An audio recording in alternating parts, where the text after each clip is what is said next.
So then I was like, yeah. True. Yeah, that's, you really don't want to get those things stuck in that place. It's usually not a sustainable practice. No. Way up there. Hi. Yeah. Hi. If anybody actually reads my live notifications, they'll have a nice treat of me like slowly going insane. Yeah, that's me.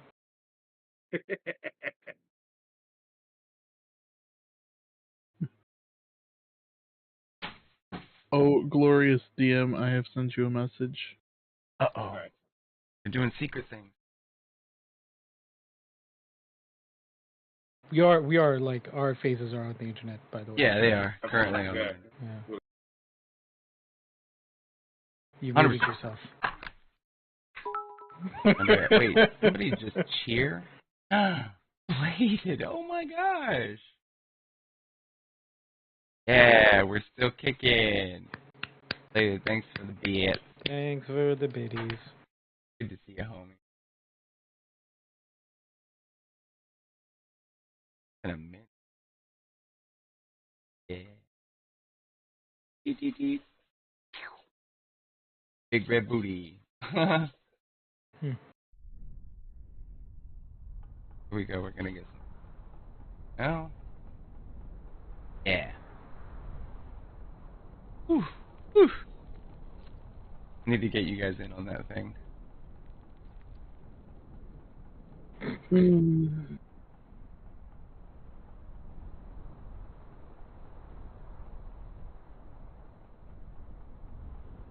Oh, am I muted? Yeah, I told you. Yeah, I haven't seen anything. When I'm doing things, you really have to like be like Tim, or Mystic. Because I told you, and then you looked at the, I'm assuming the camera, and you nodded, and I'm like, okay, he knows.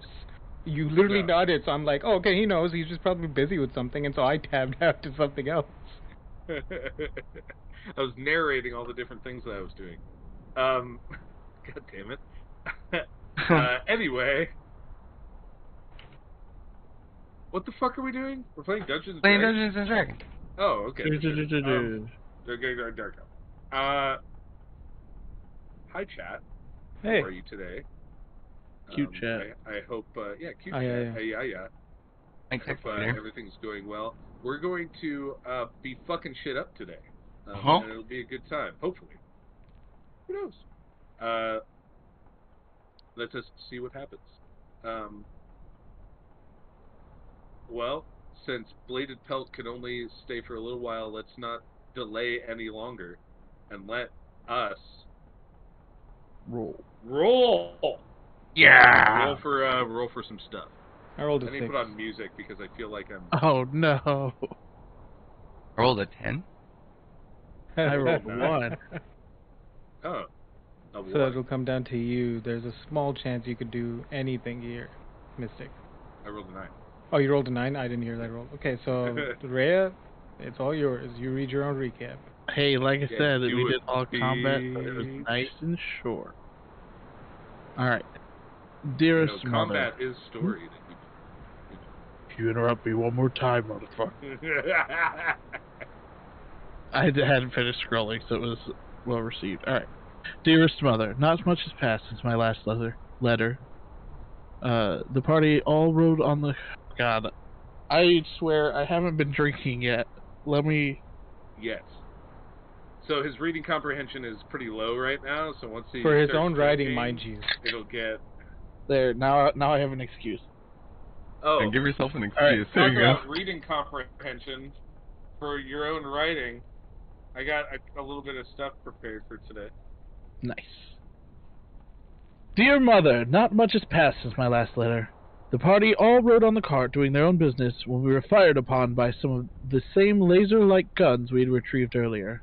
I was just glad we were able to get some rest beforehand. The combat was close but simple. We all provided support to each other just as you taught me, and we prevailed, although many times being jumped upon by a large creature I've never seen before. We captured one of the goblins that had fired upon us and bribed him to assist us in getting to the outpost.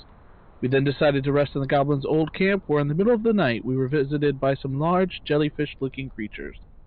We were able to communicate with one of them, and he introduced themselves as Flumps. After much talking and sharing pleasantries, they allowed us to rest for the night. We are now ready to infiltrate the outpost. That's it. And for what it's worth, Glenn, you're on notes next week. Because I know you like to keep track of things during. Yeah. You were muted, but I kind of understood what you said. Carry on, Mystic.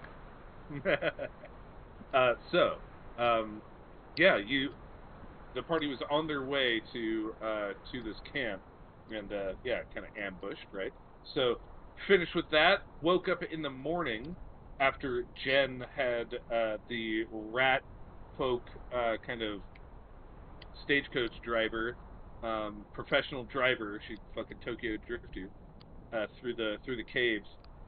She said that she would bring back reinforcements.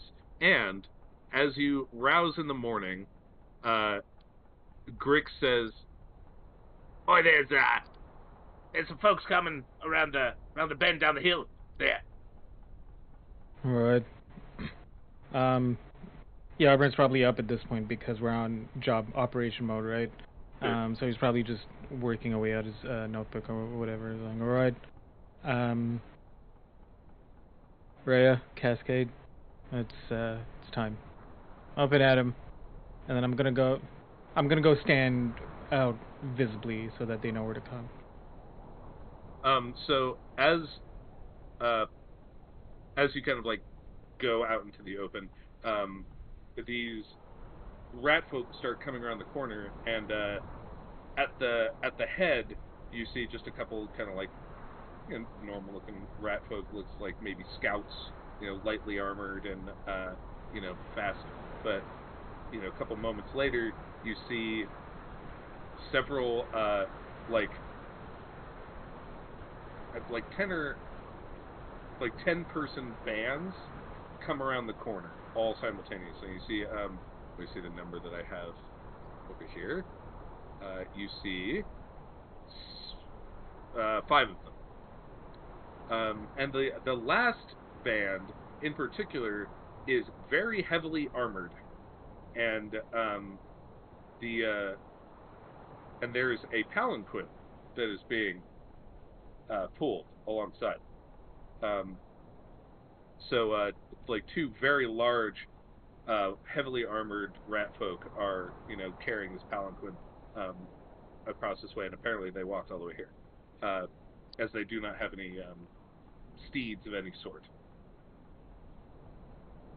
Alvis greets you as the head of one of these groups, and his small little rat form, keeping up, he and his giant maul on his back, and he's decked to the nines, like this. His armor, as he comes closer, it's has like splashes of like red paint in a very stylized manner. This like this plate mail that covers his entire body, and his helmet is off, and he's holding it underneath his arm, but his maul is on his shoulder, and he strikes, even though he's very small, he strikes a very imposing figure in his somewhat a little bit worn, a little bit dented, but well loved and well polished armor. And he says, "Boys, good to see you. How you doing?" It's good to see you two of us. We're a little banged up, but we made it through the night. Doing all right. You need some healing? No, I think we're okay. We ran into an ambush, dispatch of it, and we have, for whenever we're ready to get set up. Grix, make your way down here. Oh shit, it's a goblin. A goblin is wild. We have an informant. Oh. We've paid him a pretty penny to divulge all he knows about the workings of the outpost. Seemed like him and his group were paid by them in food and supplies and other things to operate in this area. We've killed the rest of his friends and the boule they had in charge of them, and their guns. Yeah, their guns are here too, and We haven't learned anything. We haven't asked him to divulge anything. Cass here took actually a pretty big hit, so we were waiting for him to wake up. So now that we're all here, we could all learn together and come up with a plan. Yeah, man, I'm like totally down to help out and kill all my companions and allies over there. They're all dicks anyway. As long as I get paid, looking out for number one here. So just hook it up with some. Let me see the coin. We're good to go. And Alvis, while I feel like in the short time we've met, I have somewhat of an understanding of who you are. While he might not be your most desirable character to have around, if you ever need to venture out into these parts here outside of this, I feel like he'd be useful to have on retainer, shall we say. But that's a conversation for a different time. Who's keep it in mind. Who's our guest? Well, may I present Queen Mixtrix? You've already met her. And the queen, she, like, no ceremony, she just hops out of the palanquin, and she's just like, hi! And she's wearing fucking, like, an adventurer's outfit, and she has a small kind of, like, almost like a ukulele-sized lute on her side, as well as a rapier, as on her hip. And she says, oh, I'm just so glad to be here with you all, get back hopefully some of my people. Hopefully they took prisoners instead of killing everyone. And Grick says, oh yeah, man. Don't worry. There are at least 5 or 10 still alive in the outpost. We were using them for sport. You know, happens. That's what we do as goblins. Don't. and she's just like, stop talking. He's like, oh, all right. He just kind of like backs up. And he talks more than your brother. It's good to see you, Queen. And Aubrey gives her a little bow. And she's like, oh, enough with that. So what's the plan here? What are we doing? Well, if you want to come up into Grix's quarters, and Alvis, whoever you might have that might need to be in the planning, we can sit and we can learn about this outpost and who they have. I can tell you we had a little encounter with some flumps. And they informed us of a particularly powerful dragonborn in their midst. A dragonborn, supposedly an emissary of a greater evil that exists further deeper into the caves. That's somewhat upsetting. An arcanely charged dragonborn too. That's specifically what they told me. But I'm going to retcon that. He is not arcanely charged. Okay. He just but he has No, I don't think he said that. I think you might have misheard. It might have. It was, we were communicating it when I was mostly half awake. But anyways, the flump comes back, just like floats in. He's like, oh, by the way, his powerful, the emissary of this powerful foe, which is whatever, arcanely charged. The powerful foe is very arcanely adept, not the dragonborn itself. And then he just leans back, like, oh. But either way, we set up. We have a little table here, and we can. And I can draw us a map if we need it. And and I'll just kind of lead the way to the little area we have. Well, you won't have to worry about that, because I already have a map drawn! Look at that! And then he like uncovers the table, which like reveals a dirt drawing on the ground. And if you all would like to enter Albert Rodeo, let me get you a link. Password Buzz.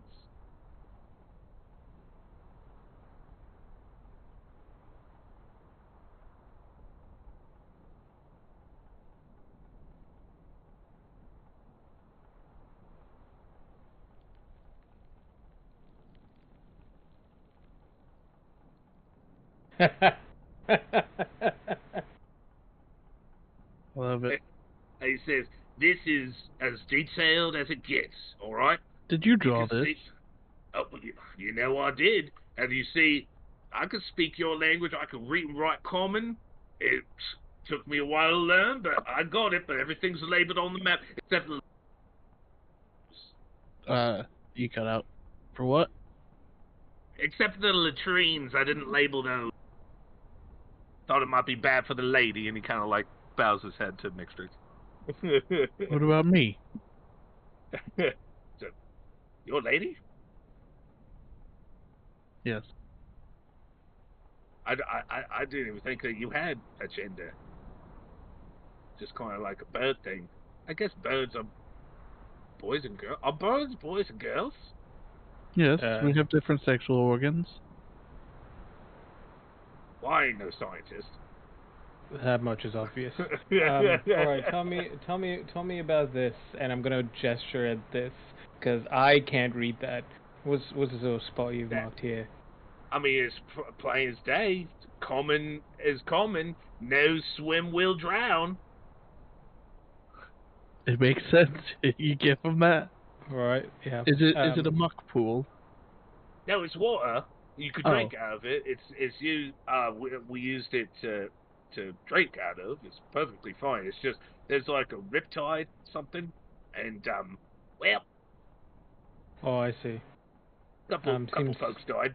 A riptide, and is it an enclosed pool, or does the pool go past the outpost? Because a riptide in such a small area doesn't make sense. Well, it doesn't have a waterfall or any kind of inlet. Is that the word? Right. Inlet to it, but it's fresh. So I don't know. Interesting. There's Either way, probably a feeding ground. Maybe probably that get makes in. sense. I can make What are drink these water. These words in the middle. That's obviously Rhea. That's a fighter arena, and that's where you come in. Oh, at the fighter arena. Fight at the arena. office. It's the fight arena. Fight. It's the fight arena. I see. All right. Right. I should have looked closer. I was Office. looking from far away, but all kind of blended together there. So how many people are we looking at here? Well, okay. So it kind of depends, depending on the day, right? Right. So you'll see, depending on what kind of mischief people are getting up to, at max, just like 80 or 100 goblins, but at minimum, maybe 20 or 30. And I'm thinking, well, I'm a part of that 80, so 80 to 100. So and the other 4 that we've killed, well, right, 3 in the trap. Yeah, so that's like 70 right there. You know, so we go like, if you figure minus my men, and then they don't come in every day. So, I mean, and any other forces outside of goblins? There's a Dragonbone fella. All right. Kind of scary, kind of thin for a list folk, you know, kind of thing. But it's very good, smooth talker, that one. Cascade Auburn, can I talk to you for a second over here? Oh yeah, man. Absolutely. All right, and I'm gonna kind of grab them and huddle around the corner, and kind of gesture for you guys to bring your heads in close. Want me to turn on the? No, you're fine. I'm gonna be honest. Trace. All right, I'm gonna be honest with you guys. Fighting 5 goblins was hard enough. I don't think we could do more than that, even with a few extra people. They got If like they've all got those guns. 60 or 70 people. There's like 50 people. Yeah, like 50 Oh, people. 50. I heard 15. Yeah. No. Yeah, all right. Never mind. 5 groups of we're 10. fine. Let's go. There's got this. 5 groups of 10. Yeah. Okay. Yeah. And it was made very clear that they're very well equipped. Do we and there's some powerful all figures the among them. lighter armored people all have long guns, and the heavy armored fellows have swords. They're like in plate armor. They look to be the same ones that are in the palace at right. We got veterans. They got bandits. Yeah, I mean, it's Mixtress's personal retinue, like. Yeah. All right. Well, yeah. Never mind. Then we'll be fine. So we've got goblins and we've got dragonborns. Anybody else? Anything that might be surprised? Any place where you weren't allowed to go in? Anything about their logistics, where they're getting supplies from?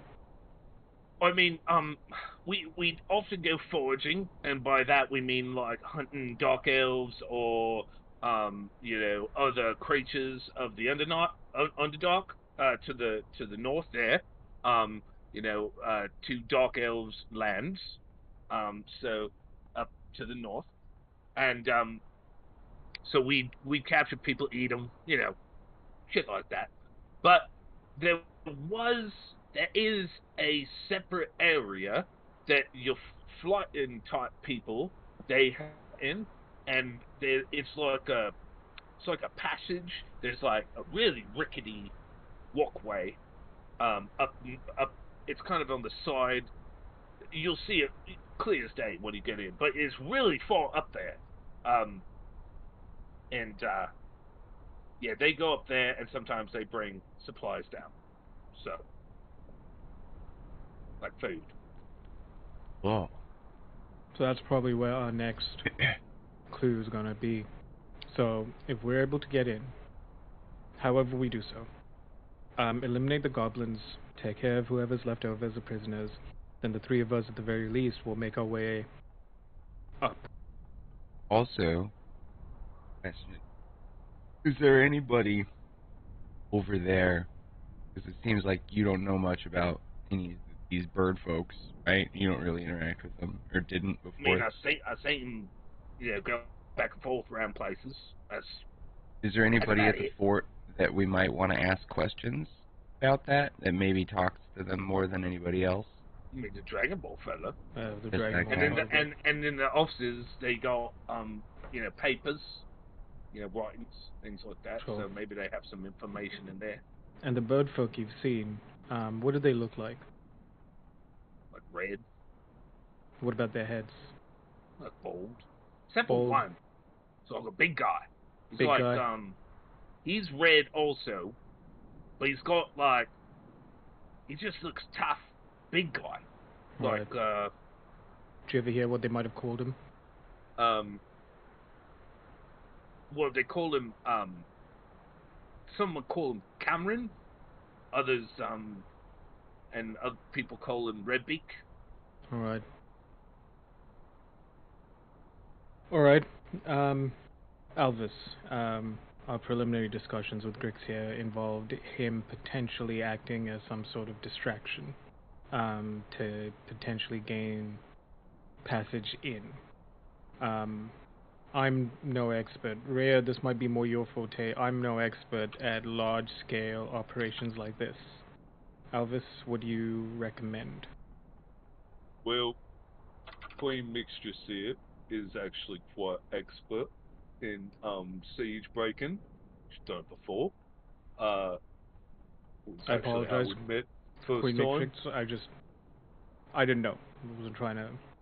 Alvis was the only person I knew. Oh, don't worry. I take on very particular airs. It makes Exactly. people expect less and be very surprised when more comes up. Consider I'm me quite surprised. the diplomat, but don't worry about any doors or gates or anything Listen, of we that are sort. the three of us are heavy hitters, as discussed. The Dragonborn seems to be the main I threat. can make a tree now. He can make a tree if we need some sort of large distraction to break through things. But our final goal, at least for the three of us, is to That was climb really that fun. structure that goes up into the cavern. Well, I think, of course, the best thing to do is to secure the camp. Obviously, that is what I need as the ruler of this area here. So we will bring our contingent in. But if you would like to approach it in whatever way you wish, would you like us to bang bang go in, all guns blazing, or would you prefer to sneak in yourselves, or there are many options here. Whether it wasn't obvious or not, I'm not the most subtle person. I'm very much a fan of going right up to things and solving them. Especially if we have the force we do, it doesn't seem too difficult to imagine that it might be viable for us to just go right through the front and take them by surprise and kind of establish dominance from the get-go. We can control the momentum at the start, then that would be big for us. It is perfectly possible for that to happen. But we just need, we'll need to organize as best we can. How about this? Each of you three will be heads of your own contingent. I will have my guard. Alvis will have his. And we can, go in that way. Does that sound like a good idea? Sounds good. What are the? It means I get to Griggs? high five some guys.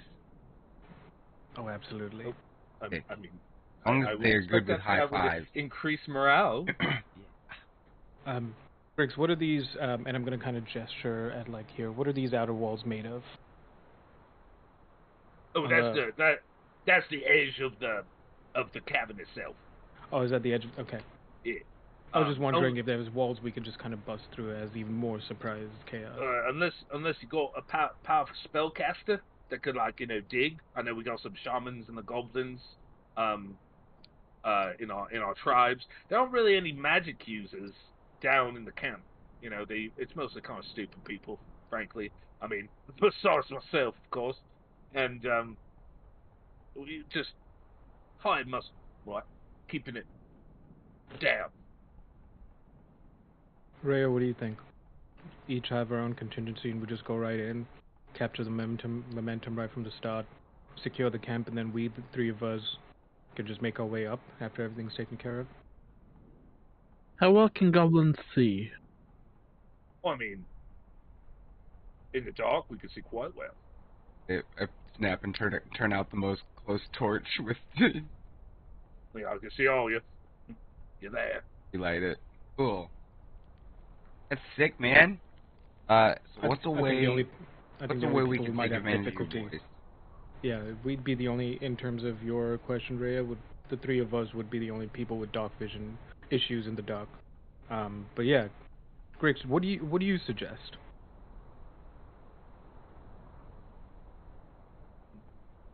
I mean, I'm just kind of consulting here. I feel like if I give you bad advice, I'm not going to get paid because you'll be dead. So, you're smarter than me. Well, if you were smart about it, you'd Well, request some payment up front for your information. Oh, I did? What you mean? And Alice says, oh, I do think that's perhaps a shocking old type, this, that, and the other. Might be a good idea. I think it's our best bet. I'm just wondering how close we can get before we're noticed. I can help with that. How would that work? And I pop past without a trace, and it's about a 30-foot. 20 foot. It's a 30-foot radius. Is it a 30 foot? Yeah. Is it all creatures within that radius? All creatures that I mentally choose. Like there's no limit? Oh, sick. Yeah. So I thought it was 30 by 30? Yeah, it's just each creature you like choose 8 other within 30 creatures or feet. That's dope. Yeah. And Alright, so cool. we won't leave But tracks 180 creatures. and a plus 10 to stealth checks. So, We can get pretty close with that, or at least it'll help us. yeah. Just so you know, there are traps along the way, just like the ones you saw earlier. I should be able to put them out for you, but if you walk wrong or do something, one of your boys might die. So just be careful along the way. More careful that you are, the better it is. But I'll pull everything out for you too. All right. So How are these traps triggered?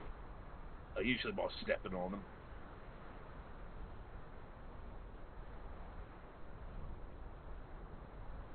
I don't have anything that could simulate a step enough. Shame. Okay. Wait, what? We'll keep an eye out. Well, I mean, I was like, oh, maybe I could use, if I had Mage Hand, I could just use Mage Hand to kind of just do a sweep in front of me as I walk to try and trigger the trap. Use a stick or something. This is where those 10-foot poles would come in handy. I got a quarter staff. Yeah. Yeah. We'll be fine. We'll be fine, especially if you could lead one of... One of my retinue prefers a halberd as one of his. Oh, that's got some good so reach. you could poke things, perfectly possible. That would Or make sense. he can lend you his halberd. Yeah. Just make sure you don't get it too dirty. It's very meticulous. Try with my fist, man. And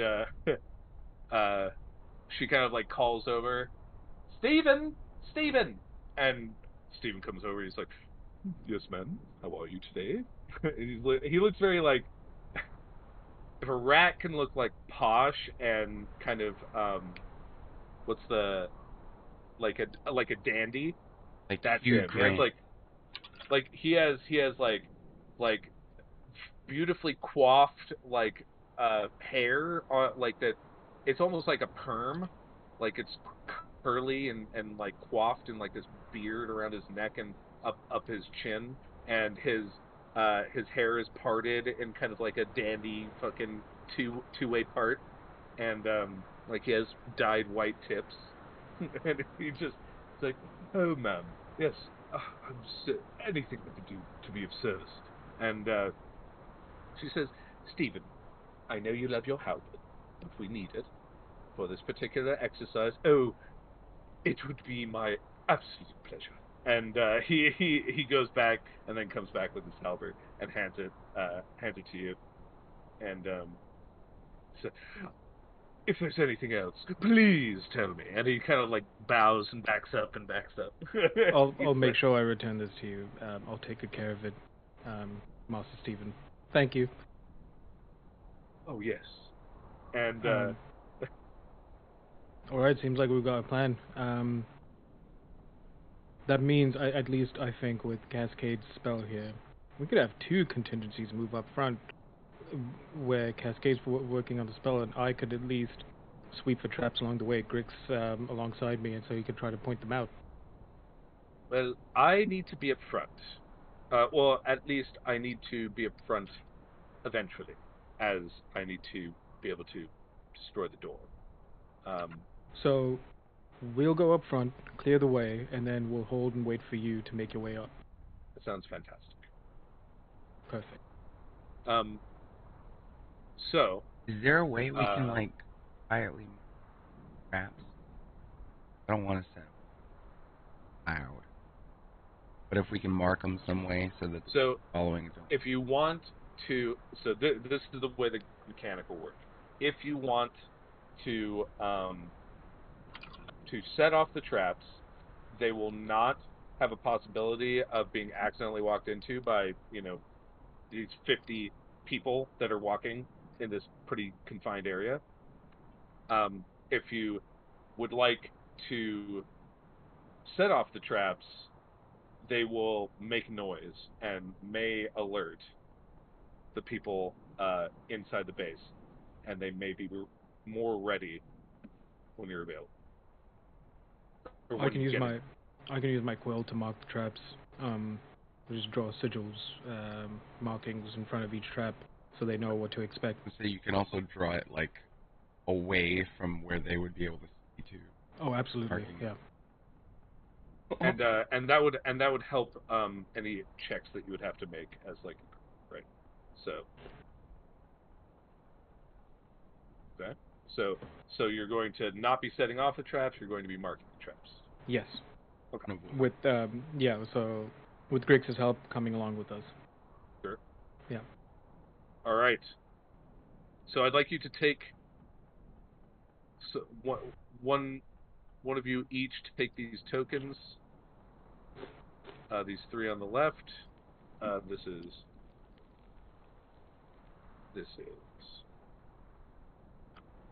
I've got leftmost.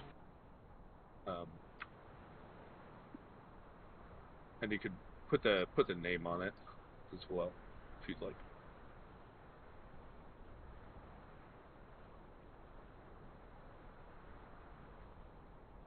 Can you do it again?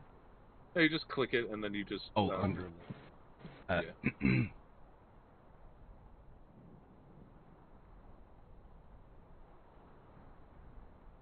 13. Cast faders. Team cast faders, dude. Oh, can I put an aura on my.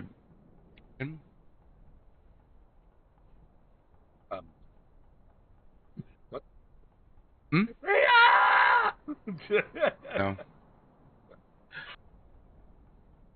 Oh, you mean like to show 30 feet? Yeah, radius? just make sure. I wish that was the case. Yeah. They have not added that yet, but that's okay. Yeah. I just like how easy this fucking system is to use, man. Like, Albert Rodeo is so good. um, Oh yeah. Shout outs to Albert Rodeo for letting us use maps. Shout out to Sirenscape for the sounds and music. And shout out to Revelries for our song. Put it at the beginning. We will have a different battle map later, and I will go ahead and most likely we will have a different battle map later.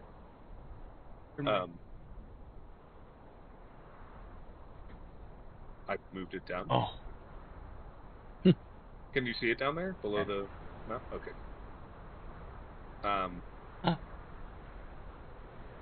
So now,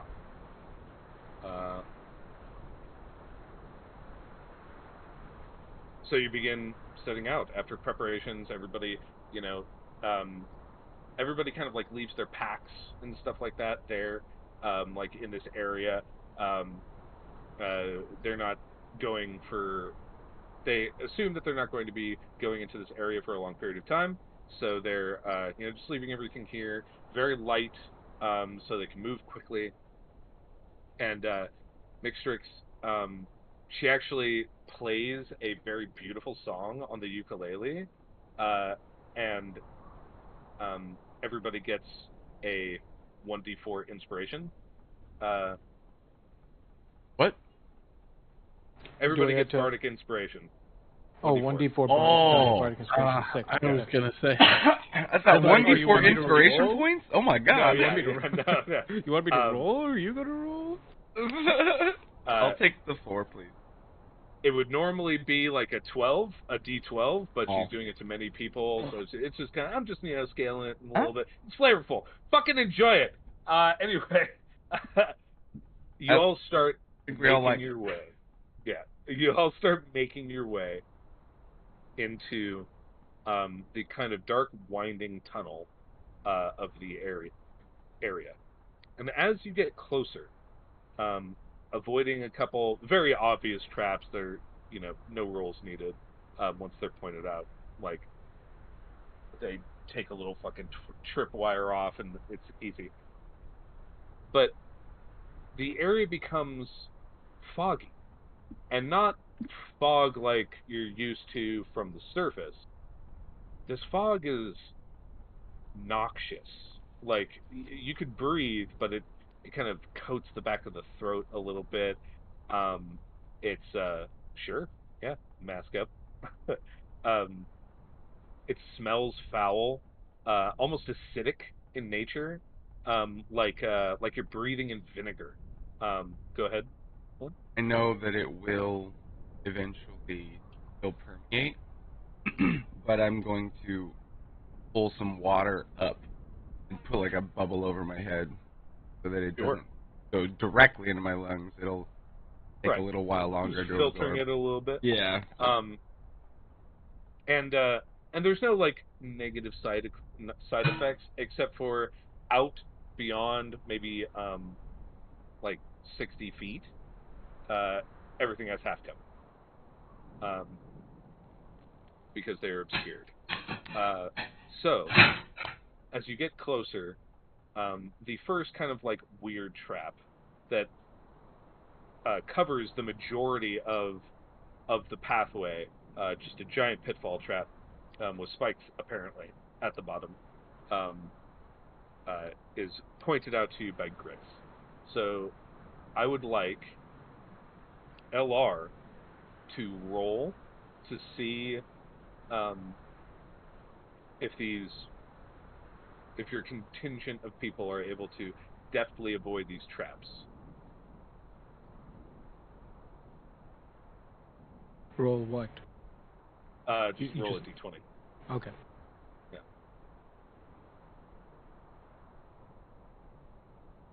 Whew, 15. 15? Okay. So, the glyph is very obvious, and everybody can see it pretty damn well. It's kind of there's a wide enough pathway along the sides where people don't, have to, like, squeeze themselves to the side, they could walk around it as long as they know it's there. And I'll take up the rear as my contingency is passing, and right. with my quill, I'm just writing notes, glyph ahead, maybe like a couple feet behind it, so that they know to like avoid it and tell them what path to take. So that's kind of what I'll do with each trap on a successful avoidance. So yeah, you're making these checks pretty low, easy to pass. So next check, there is another trap that it's kind of like what would it be, like movement based, almost like an avalanche. So if something goes by too quickly or like vibrates the ground too much, these rocks will fall and absolutely fuck up whatever it is that's going. So I'm going to roll randomly between the three of you to see who goes next. That's Brandon. Rhea, he marks the glyph. How do you try and avoid this trap? And me or my regiment? Just give me a D20 roll and just Cause I fly over it. Yeah, you just fly over it. Just the luck dice, or? Yeah. Unless you could figure out a way in which you could use something to help. I mean, we see it, right? My whole retinue. Yeah. Well, I rolled a 9. A 9? Okay. Is there? But I pointed out as I fly over it. Okay, so you fly over it, and because the rocks are set up so lightly, and so kind of like the lightest change will make them fall. Your wing flaps actually cause these rocks to start falling off the side, and roll a dexterity saving throw for your group. Using my dexterity? Sure. Alright. If it's better than 0, or 0 or better. 16. 16. So they only take half damage. They take 3 points of damage. Do I need to keep track of that? Yeah. I forgot to mention, all of your groups have 20 HP. I'm fucking them up already. So they're injured. Nobody's dead. They're just, they're injured. They probably have to be left behind and waited for. But you kind of curse yourself. Grick says, the last main trap is coming, and we'll just give it to Glenn. I would kind of whisper, I'm sorry, I'm not used to leading land dwellers. We would all just fly over this. Meow. It's alright, Sorry, it's being very weird. Dangerous trade for all of us. Just keep on keeping. So the last trap is a kind of like stalagmite trap, where if you walk through, like, there is just, it's almost like a spider web of ties. It would take forever and be very unlikely to succeed, but you can kind of like weave through all of these wires if you're careful. But if you're not, these stalagmites will fall, and it could be bad. So Cascade, go ahead, and if you could think of something that might help. I can help myself. For sure. We'll see. Well, I mean, Misty when Step. I did that. I could Misty Step, but I'm not going to. I'm going to take it out with these guys. Trying to guide and help, and pretty decent passive for some. Rolled just a D20, right?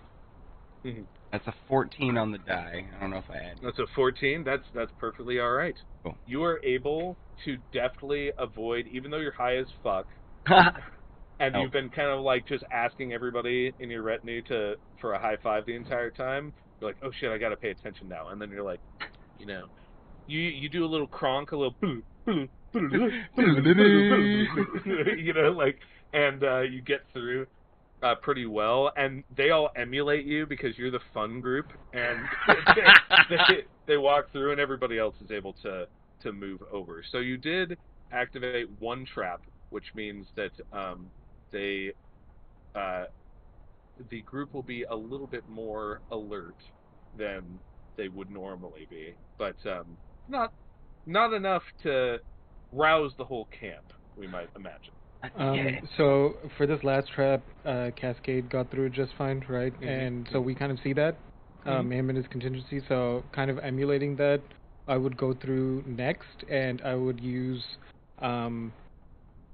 prestidigitation to make each wire kind of more visible. It's just kind of like lightly color them. Nice. Just to make them stand out a little bit against the fog. And that's great. You are able to help your people through and make it easier for the rest of the people to kind of like mosey on through.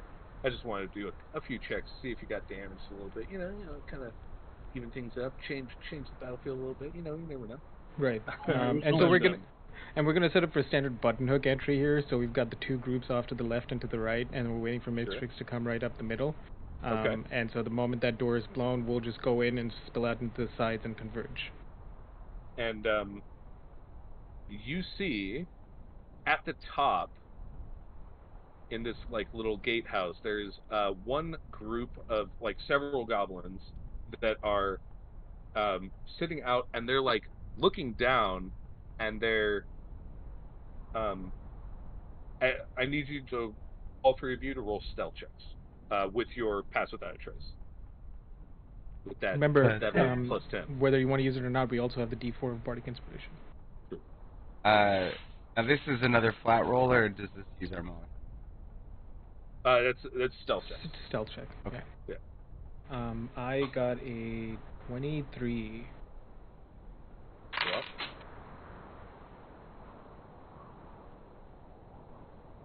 What'd you get? A 29. Nice. It's a 20. I have a -1 with advantage normally. Oh, nice. 17. 17. I rolled a 1. So I rolled an 8 for their check for their perception check. Yeah, they don't see you guys. And Mixtrix, as you come in, it widens up a little bit, maybe for 50 or 60 feet before this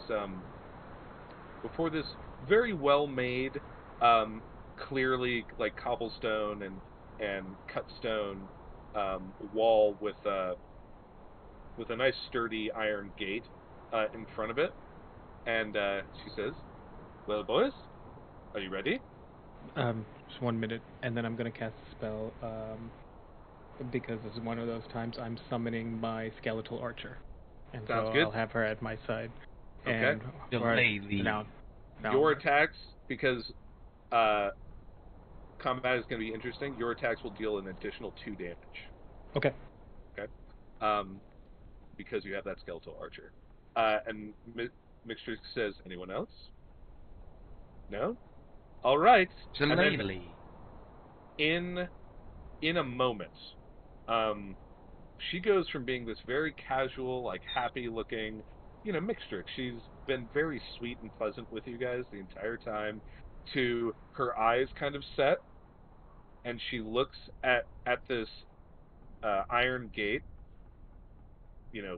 controlled by enemies which have overtaken her people, killed and murdered people that she loves and cares about, and her back sets, and she becomes just fucking solid as a rock, and casts out her hand, and she casts knock at Knock's is like a second, third level spell, whatever. Second level spell, I think. She casts it for some reason at like 6th level, even though you're not really supposed to do that. And this fucking gate explodes. The gate explodes. There's tons of rock and shrapnel flinging out into the courtyard ahead behind this gate. And she just fucking runs in, and her retinue runs in with her. Right in behind her. Everybody roll initiative. Let's fucking go, dude. Oh, so sick. Oh, man, dude. Okay. Dude. I've been rolling low all fucking day. Shit. Okay. I've rolled 2 1s already today. somebody would be... I didn't even roll a 1, and I got a 3.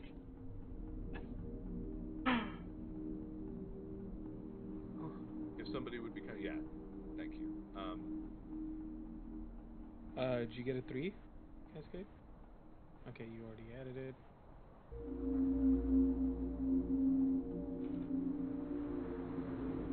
I'll edit this. I rolled a 4. And tell me everybody else as you get them, Mystic, and I'll just put them in order. Sure. Let's do... I'm gonna do like waves of enemies. Sure. So the ones that were kind of alerted from your entrance, these guys would have been like over here, or possibly inside the fight arena. It's a fight arena?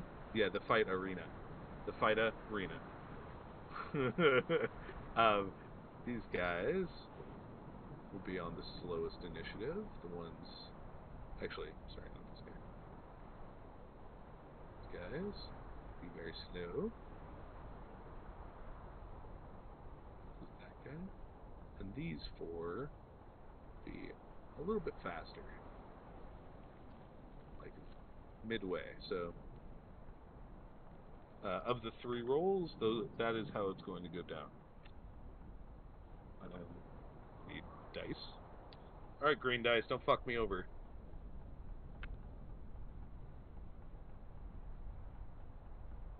Okay, so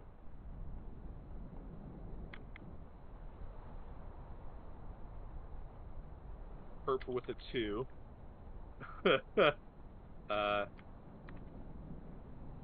then there's a 14 here.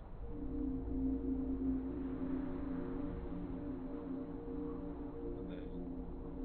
Yeah. Oh, shit. Oh, fuck.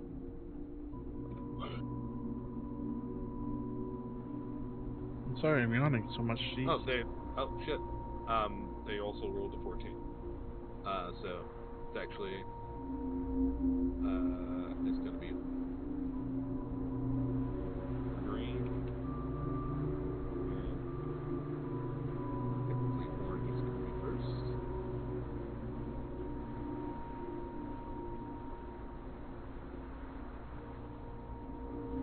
You muted yourself. I'm just rolling initiative for the buds. So Mix, lamely enough, actually gets last. She rolled a 1. You muted yourself again. Whatever you have your Right. hotkey Yeah.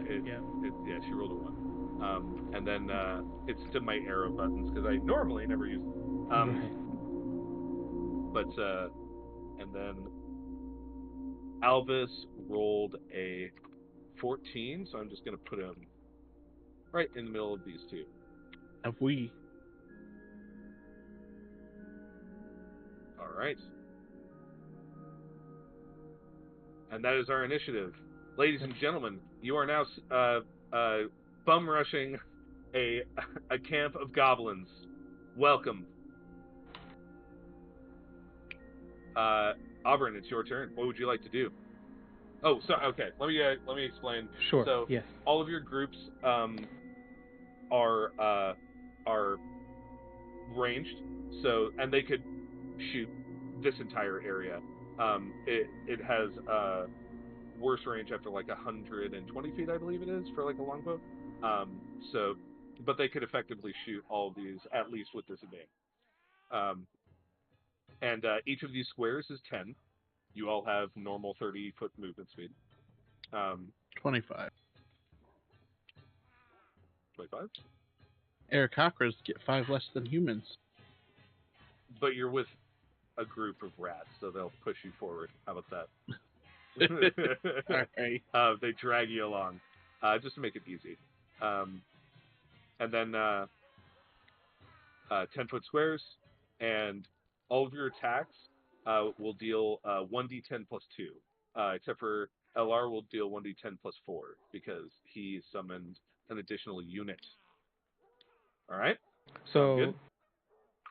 So then on our turns, do we get to go as our characters and as a retinue after that, or? If you would like to, so yes, if you would like to add additional things to your turns that your character can do, this is very open and free. Sure. Like it's going to be fun combat, not Sure.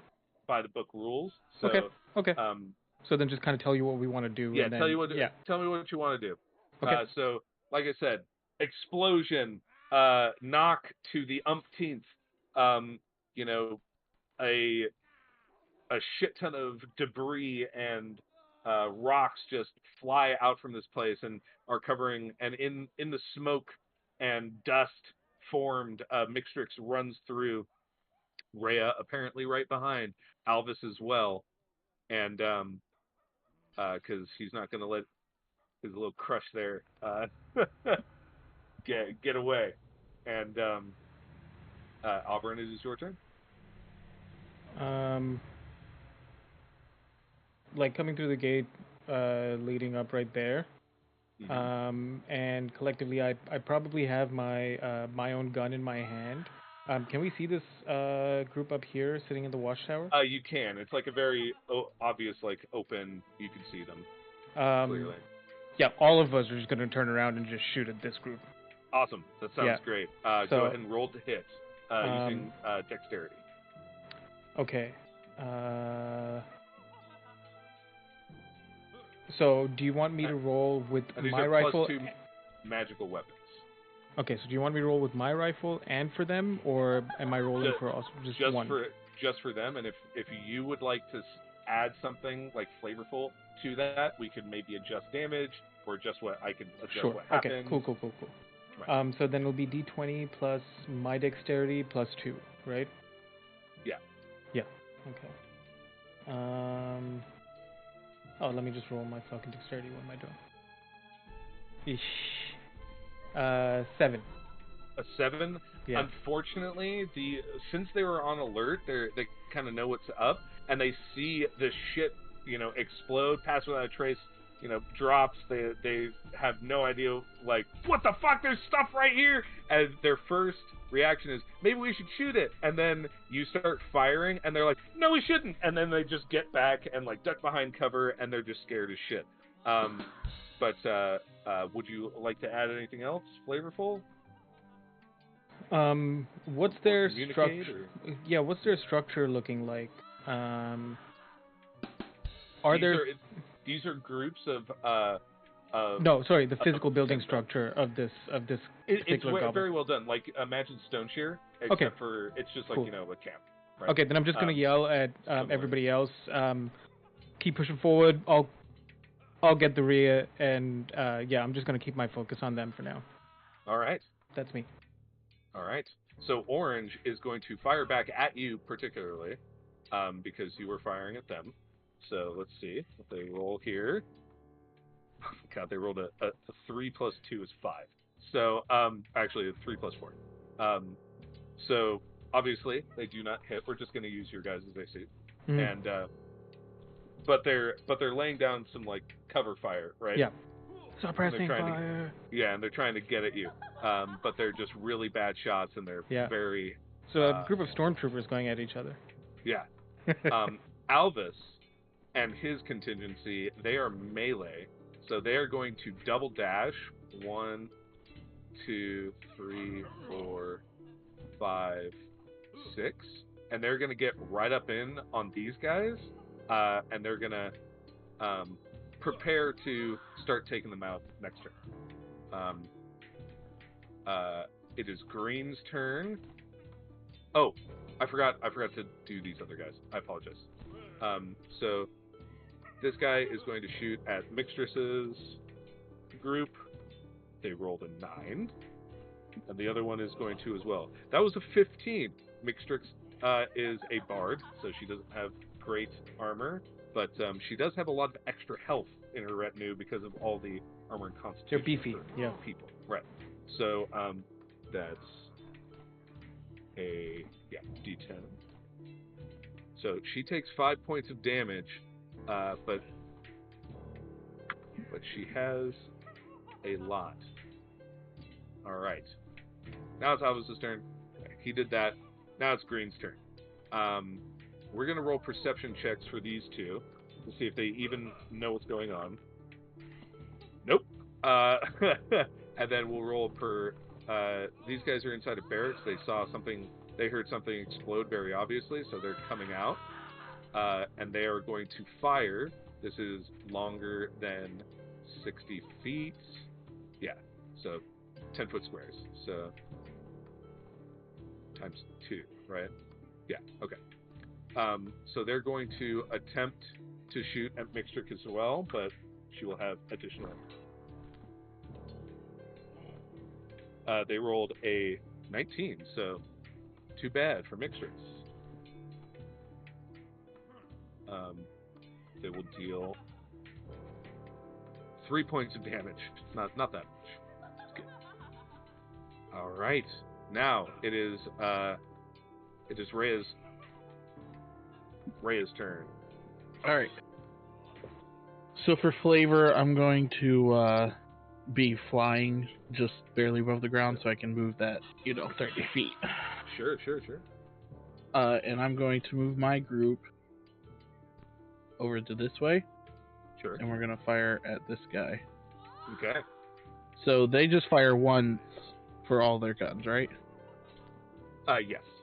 Okay. So let me roll for that. 12. What was it? I believe that hits, yes. Okay. And you have 1d8 here. I just want to confirm it's actually 1d10, right? Yeah, it's 1d10. So they are going to deal 10 damage. Crap, 12 doesn't hit. I think about it. Sorry. Never mind. I'm looking at the armor class. My bad. I apologize. Did you add the additional 2 because plus 2 magical weapons? Yeah. Okay. Oh. Yeah. That. See, I have +6, so it's dexterity +2, right? Yeah. Yeah. Yeah. All right. So, yeah. Unfortunately. Okay. Yeah. So I missed. And then right. while they're doing that, so I'm going to be flying ahead above them, so that way they can just shoot straight. And then out of my talons are going to come 2 firebolt into that group. Okay. So as you kind of like shoot your firebolt, you guys miss, but the flames like start catching like moss and things around them on fire. So their next turn, this group is going to get disadvantage on their attacks. Okay. Because they're concerned and like trying to fucking get this fire away from them and all that kind of stuff. It might not have hit, but you did something. So for the firebolt, do a 17 and a 15 hit. So we're doing it just the damage from the group, and then what you do is adds flavor to those things. Okay. Does that make sense? That's fair. Sorry, I apologize if that was unclear. No, you're good. I'm not using my sorcery points then. Yeah, no, you're not. Only 1 firebolt. Mm-hmm. I misinterpreted. All right. So now, I'm sorry, I'm trying to keep everything organized while I get stuff. Running a table on a computer is hard. It's so much harder than running it in real life. Like, that's my personal opinion. Yeah, I currently don't have my third monitor, and when I had my third monitor and was running games, it was so much easier. Because I could have one for Discord. Because otherwise, what I'll have to do during combat is I'll have to put Discord on one half and then do all the other shit on the other half. On the other but screen? No, yeah. But so I'll have my Discord here. I'll have like all the notes and like sources over here, and then on the third monitor I'll have the map. All right. That's what I used to have, and I need to figure out how to get back to that. Anyways, carry on. No, I'm with you. I think I might do this actually. So let's just keep the map over here. Please work. Okay. Are you? Which one is which? Don't need that open. I don't need that open. Need that over here. Okay, we're good. All right. Jesus Christ. So it is Cascade's turn. Oh man. Mr. Cascade, what shall you do? Are we starting as if we're like right on the edge? Yeah. That is fine. Are my guys melee or ranged? All your guys' dudes are ranged. Okay. All three of you.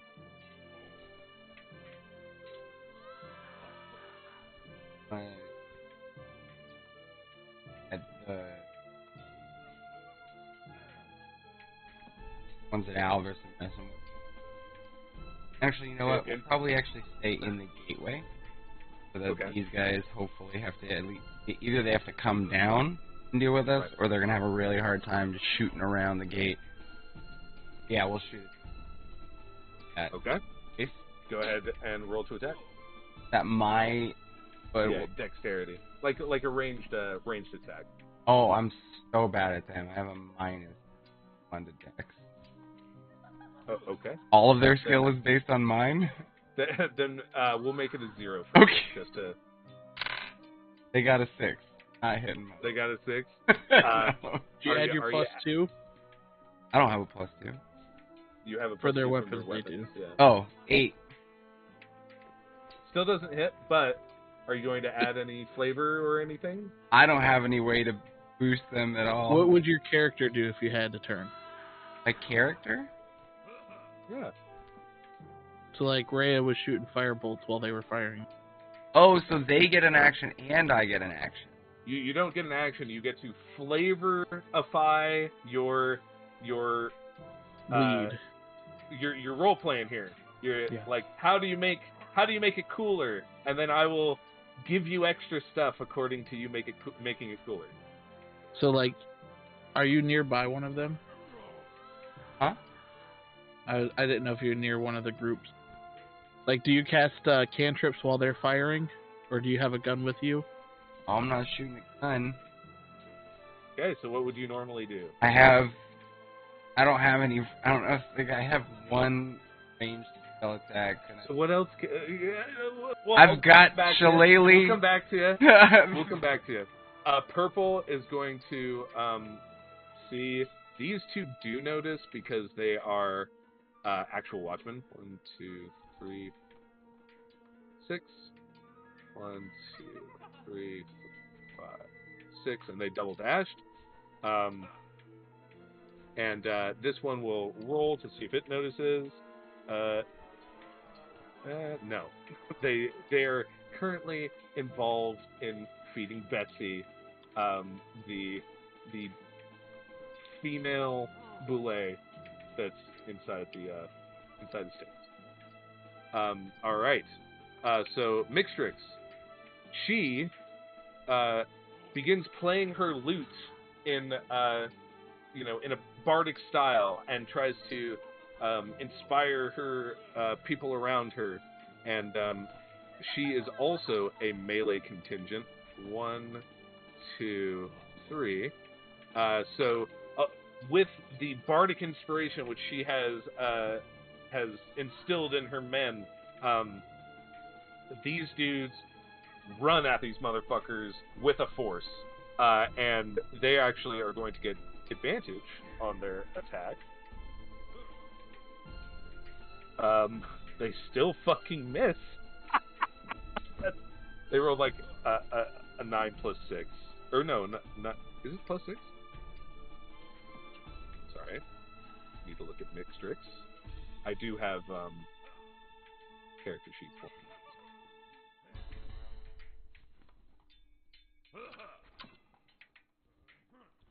Oh, it would be a 9 plus 5. So just out of range.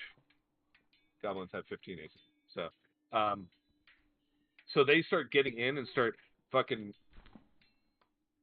trading blows, but no damage is done. This might take a little longer than I previously thought. Auburn, it's your turn. We're gonna press forward up here as we try to get a better angle. As part of my thing, I'm gonna summon Cormelia, And I'm just gonna fling her up into the air at this group, so she'll kind of be like over here as an attempt to like distract, yeah. And Okay. And then we're still firing at this group. Okay.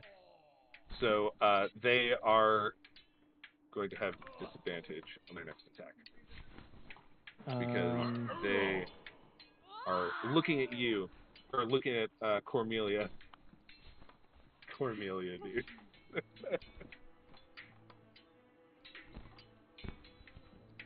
What you roll? So 25 hit. 25 definitely does hit. So that's a 1d10 plus 4. 10 damage. 10 damage. So they don't have a lot of health. They die.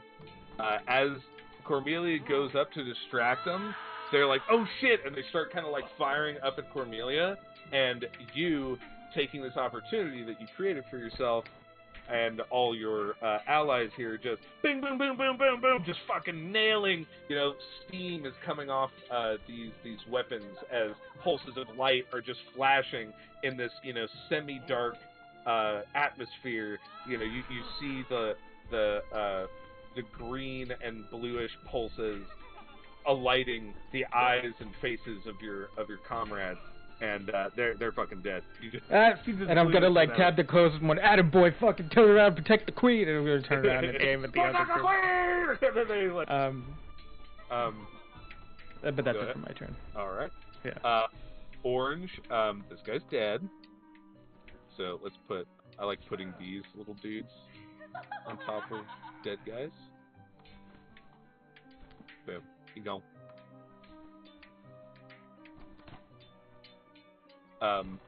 All right. So Orange is going to attack Alvis, but they're too close, so they're going to attempt to kind of like retreat and get further away. But Alvis gets attack of opportunity on them. Hell yeah. He rolls a 25. Hell yeah. 24. It would have been a natural 20 if it was 19. And he is going to beat the ever-loving shit out of them. So because they are melee, they are actually getting 2d6 instead of 1d10. And that is 7 points of damage.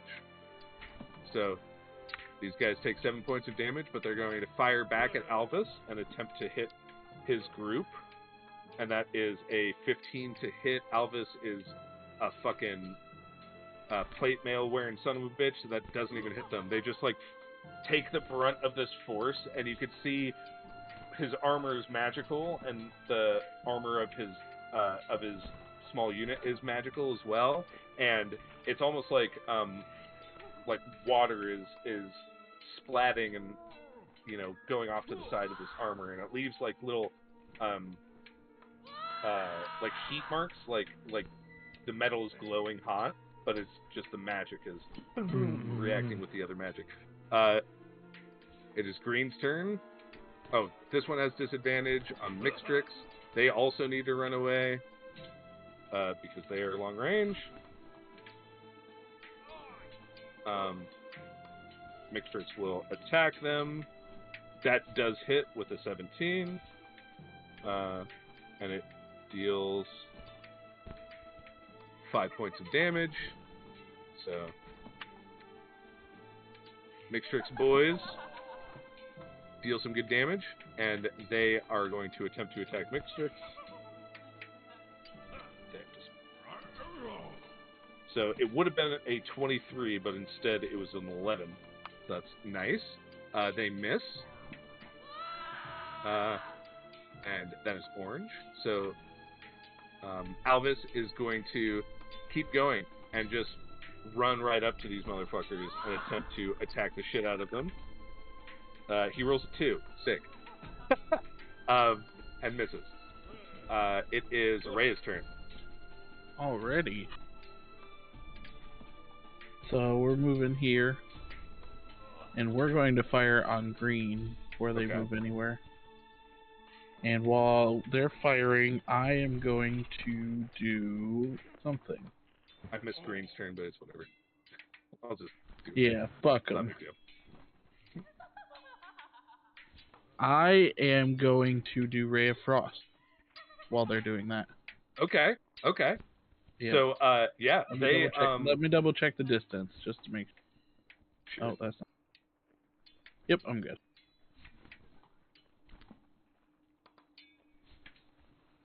Awesome. Freezing Ray of Frost, freeze the ground beneath them, slow their feet. Sure, yeah. Or slow their movement speed. Right. And does a 24 hit. A 24 definitely hits.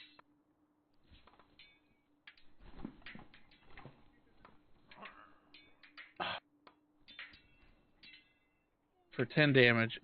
So you know how the D10 Nice. looks? Yeah. It was like rolling on the center point and it like slowed on 0 and then rolled over to 4. Damn it. Alright. Wait, you have a plus 6 to damage? Yeah. I don't know, that's what the gun says. 1d8 plus 6, but he says 1d10 instead. Oh, okay, so fuck. I feel like a dick because I keep like correcting what's going on. So The damage is just a +2 because the damage as a is group. just +2. Yeah. Okay. Yeah, it's a D10 Yeah. +2. So Alright, so 6 then. 6 points of damage. My bad. Your to hit uses your dexterity. Okay. All right, so 16. Awesome. So they're looking pretty shitty, and as soon as they came out, they got fired upon, and they got kind of fucked up. So they're going to attempt to run away, but because of your craziness, their movement speed is slow, and they also they had like disadvantage for slipping and falling because they're on ice, but they rolled a 13, so they were able to kind of, their movement's still slow, but so that's like a double dash right there, but they were able to get out of the way and not remain there. These guys, everybody can definitely hear now.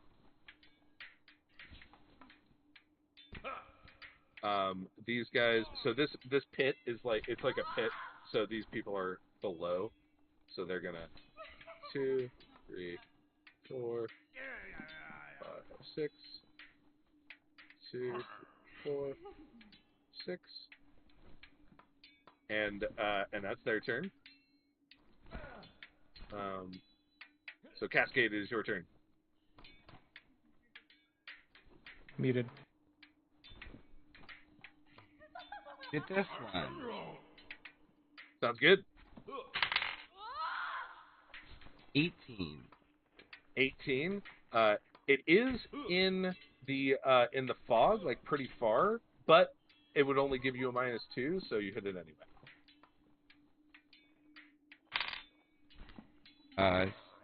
6. 6 points of damage. It is dead. And Alvis, surprised at the clean shooting of Cascade. Oh, I'm not shooting. I'm just telling them what. Or the good leadership of Cascade, as green and blue, streaks of energy just pass right over him and his allies' shoulders and pew pew pew pew pepper the dudes right in front of him. And he kind of looks back and he's like, gives you a little thumbs up. And would you like to add any flavor? Oh no. Okay. All right. It is Purple's turn. Oh, can I move? Okay. Yeah. And it was still like 30 feet, but are they 5 foot? 10 foot? They're 10 foot squares. 10 foot square. That's my movement. Okay. All right. So Purple is going to move to 3. They're going to take a longer shot at Alvis. 1, 2, 3, 6. They're just going to get into position. 1, 2, 3. They're going to take a longer shot at the Rhea. So Alvis Boom. That's a natural 20, unfortunately. That is 16 points of damage. Alvis and his retinue are fucking boom, boom, boom, boom, boom. Super nailed. They are not looking good. From around the corner, these goblins just, the sharpshooters of the bunch, they just start laying down fire on Alvis, and his group is severely damaged. That sucks. And then one group is going to roll at Rhea, and they roll a natural 1. Nice. Their guns explode. Dichotomy. Yeah. Actually, yeah, sure. Why not? All of their guns jammed. Fuck it. Jammed. They need to take a turn to unjam their guns. They can still move around, though. How do you unjam a magic gun? Do you just enchant it more? Turn it on and off again. Yeah, turn it on and off again. Reboot power cycle it. Come on. You gotta hold the power button for 5 seconds, wait for it to shut down, and then turn it back on. All right. Update? What do you mean update? Yeah. All right, it is Mixtrix's turn. She is going to run over 1, 2, 3, 4, 5, and attempt to kind of shield Alvis with her retinue and kind of take a defensive action around them, so they don't get to do any damage, but they're trying to block Alvis's peaks. Let's see. Auburn, it's your turn. Seeing that happen in Cascade being successful, I'm gonna start going this way. So 1, 2, 3, get up there. As part of my bonus action, as part of my turn, I'm having her follow, so she's only gonna be about there, but she's about maybe 10 feet in the air or something. Right. Sure. And as we fire, I'm gonna cast a spell on our group. So you get to decide how this works, but I want to cast Mirror Image on the group. So instead of 3 clones, I feel like a good workaround would be just the 1 clone. So like all of No. 2. No. You cast Mirror Image, and emboldened by Mixtrix's, amazing loot playing, and just the thrill of like a large group of battle, you just pop up like 30 different images of all of your retinue, and they are surprised really quickly, but they're like, all right, and then they go to arm their guns, and all these fucking images do as well. And you hear the high-pitched whine of a gun getting activated. Yeah. And these guys right here turn to run away while you're doing that. So go ahead and make your attack.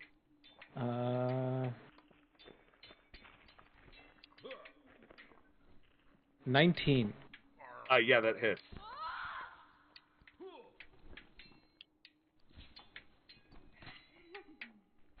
$14 damage. Yeah, they're fucking obliterated. It is, so not only do you do a shit ton of damage, but the illusory images all fire as well, so it just seems like a beam, like a giant, like 30-foot wide ray of light just evaporates this group of freaking goblins for a moment and lights up this entire cavern, and everybody's like, holy shit! And then I'm gonna go, as we moving forward, I apologize for this, but I'm gonna start making calls. I'm gonna say goblin, goblin, goblin, goblin, goblin, goblin, goblin, so that we focus on the goblins. Well, they gone. All right, it is Orange's turn. Orange is all dead, so it is no longer Get their turn. fucked, Orange. It is Alvis's turn, and he is going to. His squad does not have any casters in it, so he is going to.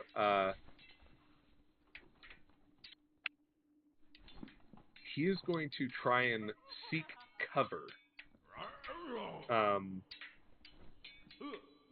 So they're just going to use kind of like a defensive action and increase their AC, and hiding behind mixtures. So it is now Green's turn. 1, 2, 3, 4, 5, 6. 1, 2, 3. 1, 2, 3, 4, 5, 6. So these guys, 1, 2, 3. Okay. These guys. Let's see how far this is. Just inside that 60 feet. So they roll a 23 to hit. Who are they firing Mr. at? Auburn. Yes. Yeah. Okay. Yeah, that hits. Okay. What type of damage is it? This is all force damage, right? It's force damage. Yeah. So they deal 5 points of damage to your squad there. Okay. Actually. Wait, no. With mirror image, I have to roll a d20. Yeah, roll a d20. I'll go by the rules of the just clones normal. up. Yeah. Yeah.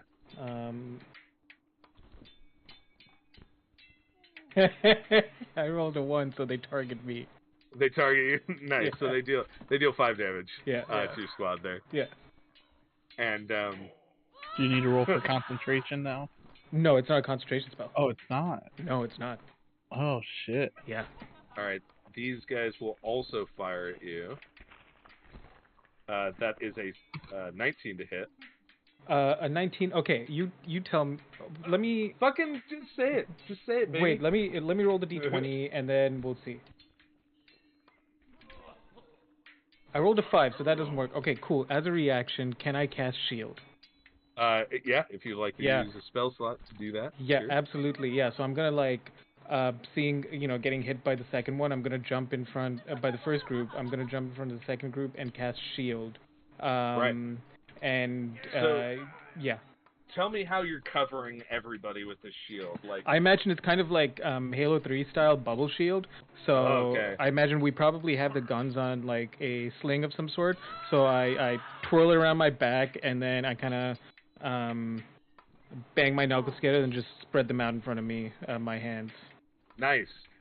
In front of you, this blue and green arcane energy just envelops the shield in kind of a wave, and when the dust settles, your shield is intact, and your people are okay. Very nice. Stand behind Brom! Yes, stand behind Brom. All right, and the last. For the duration, my AC is 21. Yeah. And for the last group, gonna target Rhea. That is a 14. Oh, man. 14? Well, seeing what he just did, realizing that, it's a bit more than what I'd expect, my shield's going up as well. Nice. And how do you shield him? I am going to drop down, like just the, 10 feet that I was in the air, and spread my wings, and as I do it, you just see this ethereal force behind me of a gigantic wing shield that just extends beyond my wings and just protects everybody. It's like very Final Fantasy, cinematic. Oh, yeah. That's what Final Fantasy 14 has a move like that. Yeah. Yeah, Bahamut unveiling his wings, like that kind of shit. It works. It's a shield. We all know how shields work. Ray, it's your turn. Oh, it's my turn after that. Oof. Yeah. I was gonna look up the name of this move. It's called Intervention. Anyway, so I'm going to keep my eye on the green that's right here. Oh, they came back out. I didn't. Yeah, they came back out. I thought it was this green that was firing at me. Yeah, they were trying to come back out to shoot the shit out of you. Well, we're going to move up to them because I'm still curious about this barracks, and we're going to fire at them again, and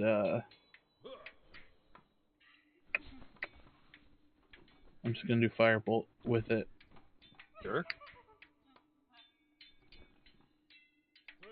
So, once this dice settles, 17. 17 does hit. And it's going to be 6 damage again. 6 damage. They're dead. Nice. You see your fire bolts, hit the mark and set several goblins on fire, and as others are pew-pewed as well, they kind of like fall into each other, and then there's just this fucking charnel pyre of fucking goblin bodies lighting on fire, and goblins. And then one of the guns explodes, because why the fuck not? And a bunch of arcane energy releases and twirls like a wand thing on. All right, Cascade, it is your turn. Oh yeah, Cascade. He's Mr. Alvis getting helped out a little bit. Still kind of hunkering down. I'm gonna. Oh, I think it's.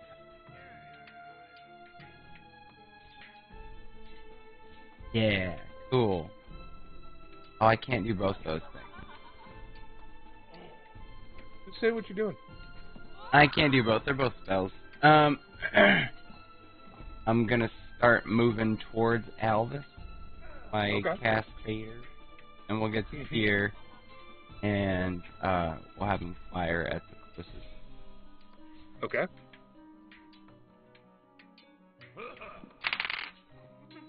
$19. Awesome. That hits. Huge. 6 damage. 6 damage. Sounds great.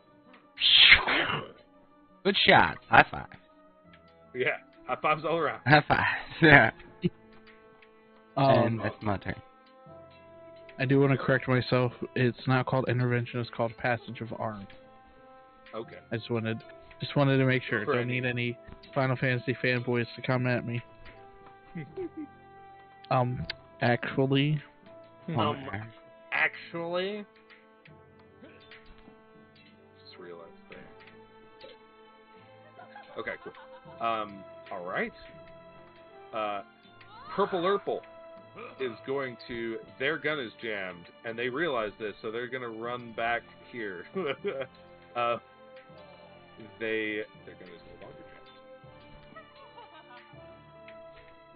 jammed. This purple is going to fire on Mixtrix.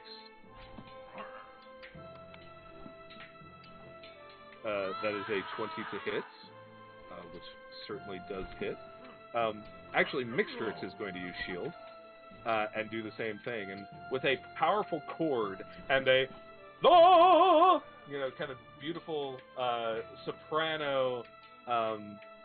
Even though obviously my voice is not very soprano. So that was a note soprano. But this beautiful soprano, like high note, Whitney Houston-esque, pushes like this red and purple kind of force field outward from her, blocking her allies, and she's able to get rid of that. And they are going to attempt to fire on Alvis, but they have a very high AC. Yeah, they're just bunkered down. They got shields. They got their armor. Mixtrix is trying to help, and just can't pierce through that. Auburn, it is your turn. All right. Tell me something. Are these guns, from what I remember you describing them, they're like a combination of wood and metal? Mm-hmm. With the little time I've spent using them, and with my arcade knowledge, can I overcharge these guns using Shocking Grasp? You know what? Why the fuck not? So kind of start Shocking Grasp, like the closest guy, and then have that like kind of arc to everybody else's guns, and then I don't know what that would do. Yeah. It's just going. Yeah, and then have them form a firing line. So the group in front is kind of like kneeling, and then the one at the back with me along the one side is standing, and we're just gonna open fire. Hell yeah. Go ahead. Who are you targeting? probably this group. This Okay. right here. Yeah. Let's see. 19. A 19 hits. Yeah. So what would the shocking grass charge guns do for us here? So you already have the +2 from your summon, Yeah. +2 damage. So I'll just give it another +2 damage. Okay. Fuck it. So you got an additional. You have a total of +6 on your damage rolls. 9 damage. 9 damage. You almost one-shot these guys. So they're looking pretty rough. Them fellas there. All right. That's it for my turn. All right. Alvis, having had a moment of reprieve and seeing his opportunity to get back into the fight. 1, 2, 3. He's going to jump over here and attack the ever-loving shit out of these guys. He rolls a 15 exactly. Nice. And 2d6. He deals 10 damage. They fucking maul these motherfuckers. They're gone. Rats, like... So, Mixtress's guard is, like, beautiful looking, very well armored and lovely. Everything's polished and nice. Alvis's guard are a bunch of grizzled motherfuckers that aren't afraid to bite a goblin's throat out. And they do that several times in this exchange as they run up. And Alvis himself just cudgels one of the goblins in the knee. And the goblin's like, ah! And just falls over. And he fucking, boom, bashes its head with a maul that his other buddy comes over with his double fucking hand axes and just slices him New World style in the freaking in the face, and just carnage. They explode into blood. They gone. But he does find himself at the behest of Purple. Once it comes to their turn.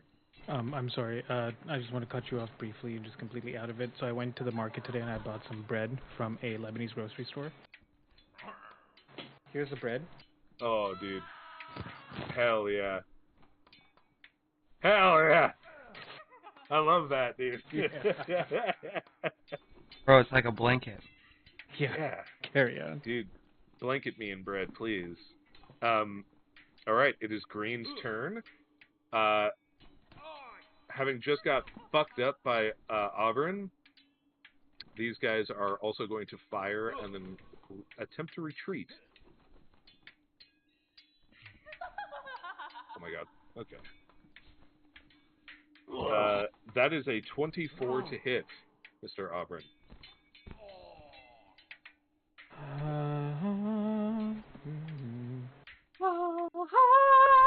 You gotta be fist fucking me, dude. I rolled a 2. Like, now for my mirror images, I've rolled all below 6 3 times. Yeah, I'll take the hit.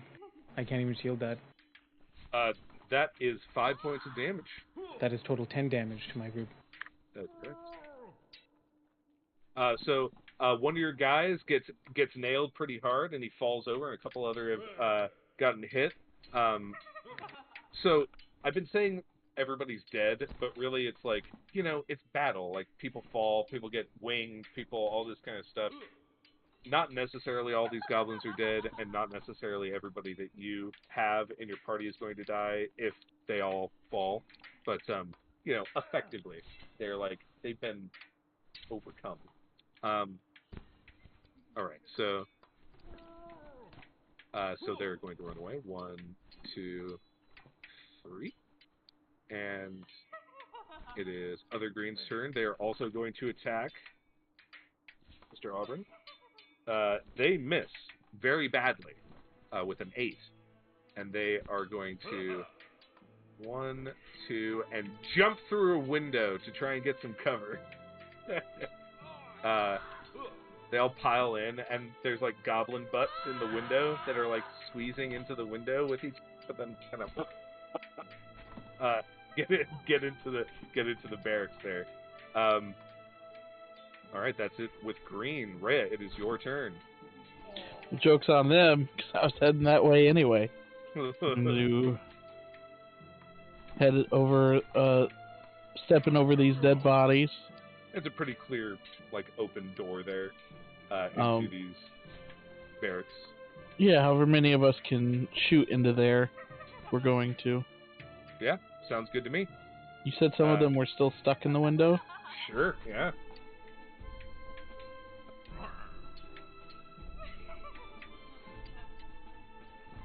$30 feet. Let me check something. That's 20 feet. Alright. While they're firing, I'm going to take my wings and blast a huge gust blast into the building, blowing half of them out the window. Sure. And then they're going to shoot. Does a 22 hit? A 22 definitely hits. And we're just blasting at the ones that are walking through, doing 9 damage to them. No, my God. All right. So they are able to be hit freely from any side because you've effectively split their group, so they're going to be able to take damage with that gust of wind. So no cover for them. Is that your turn? That is. Miss Rhea? Cascade, it's all you. Okay. With your dum-dum. With your blue dum-dum. I'm gonna get a blue drink while I can hear you though, so please continue. Tell me what you want, what you really want.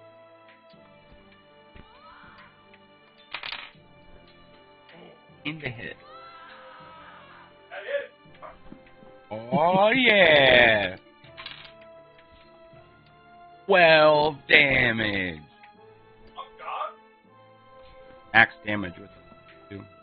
Hell yeah, they're fucking dead. Who were you shooting at?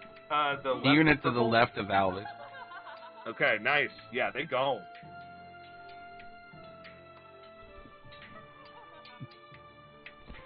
Let's see here. Yeah. Give me more scullies. There. There we go. There you go. One shot. Fucking. Like the most ridiculous battlefield, like blood flying everywhere. As I have 5 everyone, like, no standing. swim, low ground. Careful. Yeah. Oh, thanks, boss. All right, Perp is going to attack Alvis over here. They only roll a 7, so they miss, and they are going to retreat over this way. This is a solid wall, right? By the way, up here. So it's like 5 feet tall. That like extends above the ground. But all right, and then these guys are going to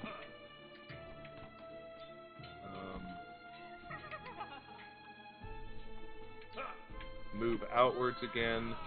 They can only really see Auburn, and they're going to take a long shot. They miss with a 9. -2 is 7 from the fog. So, all right. Mixtrix, seeing her companion in pain, is going to kind of like say, "Link your arms," and she touches Alvis's units, and she touched Alvis's unit, and she heals them for 5 points of damage, as she casts Healing Word. Actually, she's going to cast it at 5th level, so she heals. She will heal 10 points of damage. Oh.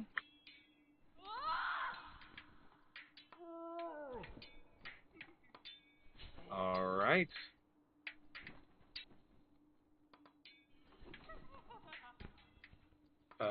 Auburn, it's your turn. blue drink. Perfect. 1, 2, 3. My Cascade drink. She's following close by. I am going to... Do I have any AoE that I could weave into this? Oh, you could. I don't, unfortunately, have an AoE spell.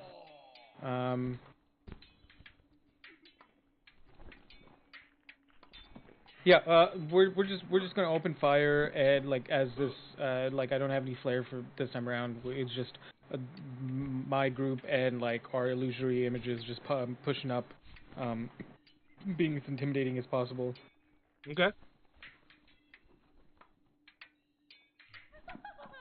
Roll, baby. 19. That hits. We'll be targeting purple. Yeah, even with the -2, that hits. So you Gucci. 9 damage to purple. All right. Yep. Boom. 9 damage. They're looking rough. Yeah, and you know, despite the hits we've taken, I would have from all right, boys, it's buckle down and put on a brave face. They don't know these are all fakes as we move forward. Yeah. Well, And, clearly they knew you were. Yeah, and once again, like this beam of energy because of all the fucking repeated, things. It's just like, yeah, when you sit down in that line, it's not 4 and then 5.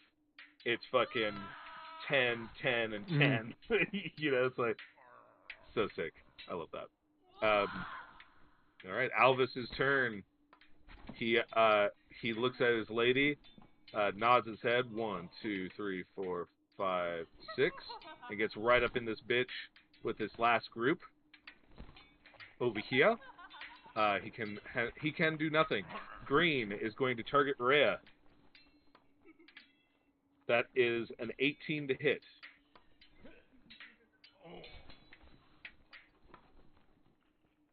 You know what? I'm going to shield again. I'm going to protect these guys.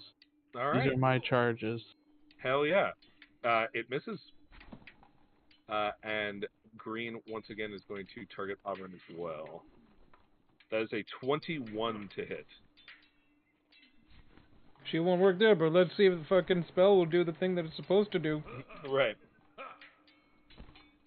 And it does. One of the groups disappear. All right. So a group of 10 mirror images fade into nothingness as they kind of like get warped and distorted by these magical gunfires. Rhea, it is your turn. All right. So hear me out. I'll roll whatever you want for this. I'm going to take my 6 seconds to say, all right, how many? I have 30 still, right? Nobody died? You have 10. Oh, I have 10.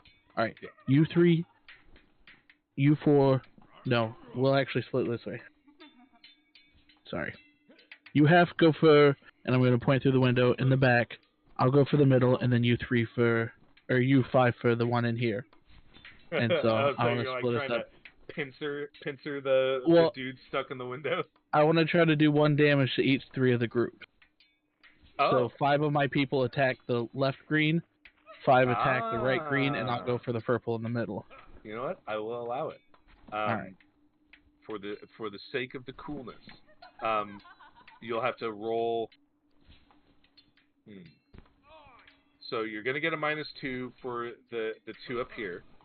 And then I'm going to, for the sake of fairness, give you disadvantage on this one. So which one? On this guy. So okay. -2 for each of these guys. So -2, -2. And then disadvantage on this roll. Right. 3 different So I'm going to do the first group for the far left one, and I'm just going to roll it like this and then subtract 2. So that's going to be a 21. that hits. And they have 1 HP? Yeah, your boys snipe the fuck out of them. And then my firebolt is going to go... Oh, yeah. My firebolt's going to go into the middle group there. Okay. And I rolled a nat 1. Nice. You completely miss. And in fact, you set your sash on fire because you're wearing a sash right now for some reason. That's fair. You've It's your you've war seen my sash. character model. All that I wear is a fucking bralette and I know. what are the culottes? Is that what they're called? That pants style? I don't know. They're cool. But anyway, the other group you said with disadvantage. You set your friend's sash on fire in front of you. That's why they have disadvantage, you know. Yeah, sure. Yeah, exactly. I rolled 2 15s, 19. Nice. That does hit. And so, so they are gone as well. Well, now Ray is just embarrassed.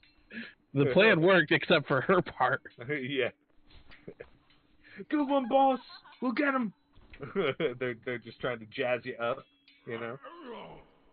And Yeah. all right, Cascade, it's your turn. Sorry, that won't go away. There we go.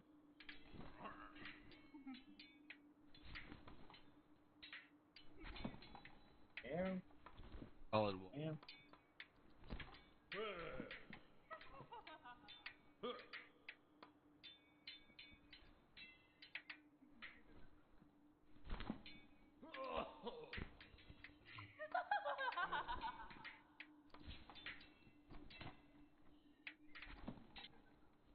Dash.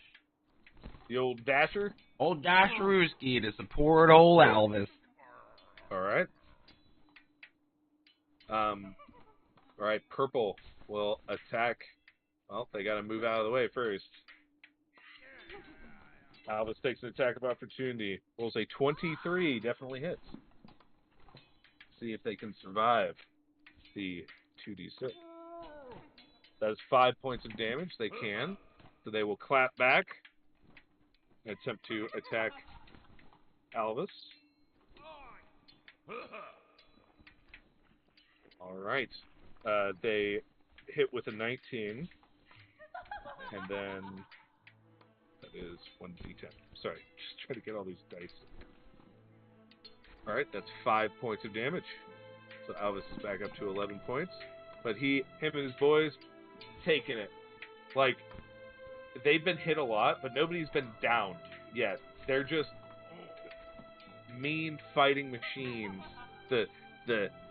What you would generally, what Rhea's idea of a rat folk might be, that kind of savagery, that innate, just animalistic meanness. That's what Alvis's people look like. And Alvis looks that way himself, and is actually on all fours, well, on three, like running at these dudes, with his maul, still on his shoulder. And all right, Purple also going to attack Auburn. That is a 15 to hit. 15 does not hit. Okay. And they're going to attempt to meet up with their boys there. Mixtrix's turn. She's going to come over here. And she's going to give you an additional inspiration. An additional inspiration die, Mr. Cascade. So you have 2 1d4s.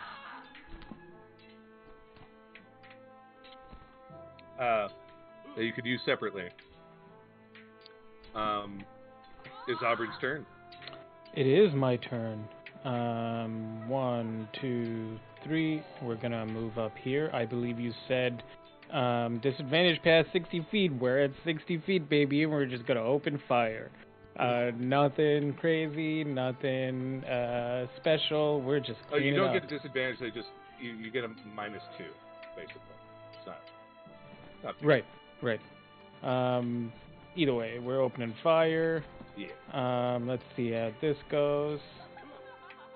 That is a 19 to hit. A 19 does indeed hit. I'm not gonna roll damage because I feel like the minimum is 1. They're gone. Yeah. Yeah, as we just there's still like now 20 of us, as far as anybody's concerned, and we're just marching up like efficiently, just Yeah. going through the place. Yeah, we're just yeah. Very cool. It's kind of this is all honestly is giving me for whatever reason Captain America vibes of the first movie when he starts like, all right, enough's enough. I'm not gonna be the showboy anymore, and he gathers up his group, the Howlers, and they just start breaking into like Nazi facilities, and so they're just walking around, just shooting guns and just like all looking in all different directions. Just beating the shit out of people. Yeah, yeah. Oh yeah. The bear you. I spare you. But that's it for my turn. All right. Alvis will run up, attempt to attack. Very likely kill these people. Let's see. Yeah, he rolls a 23 to hit. Let's see if he does the damage. He does with a 5 exactly. And they are gone. There are many casualties on the goblin side, and a couple, like let's say about 10 individuals who were severely injured, and one unfortunate person in Alvis's group, or not Alvis's group, let's say Auburn's group, who has passed, but because he took the most damage over there, Mr. Albert. But he was brave, and he went out like a man. There are many goblins still alive. You could do what you will with them, but now you have a camp that you can freely explore. We are out of initiative. I'm gonna go back into the barracks. Yeah, I'm gonna direct my group to start securing anybody who's left, and defer to Queen Mixtrix's decision on what to do with any survivors. Have them make sure. I want to assume that Grix was either with Cascade or me. Where would he be? I think he was actually waiting and hiding. Okay, he's waiting and hiding. Okay, then we don't. Yeah. But he comes over, noticing that everything is done. Is it all done then yet? It's all good. You follow me, and I'm gonna go. I myself am gonna go into the office. Okay. With my shadow thing and Cormelia and Grix, and we're gonna explore that whenever we get to that. Yeah. Sounds great. Yeah. All right. So Rhea Barracks, office to Mr. Auburn. Cascade, what are you doing? Oh, I'm just thinking about looking around.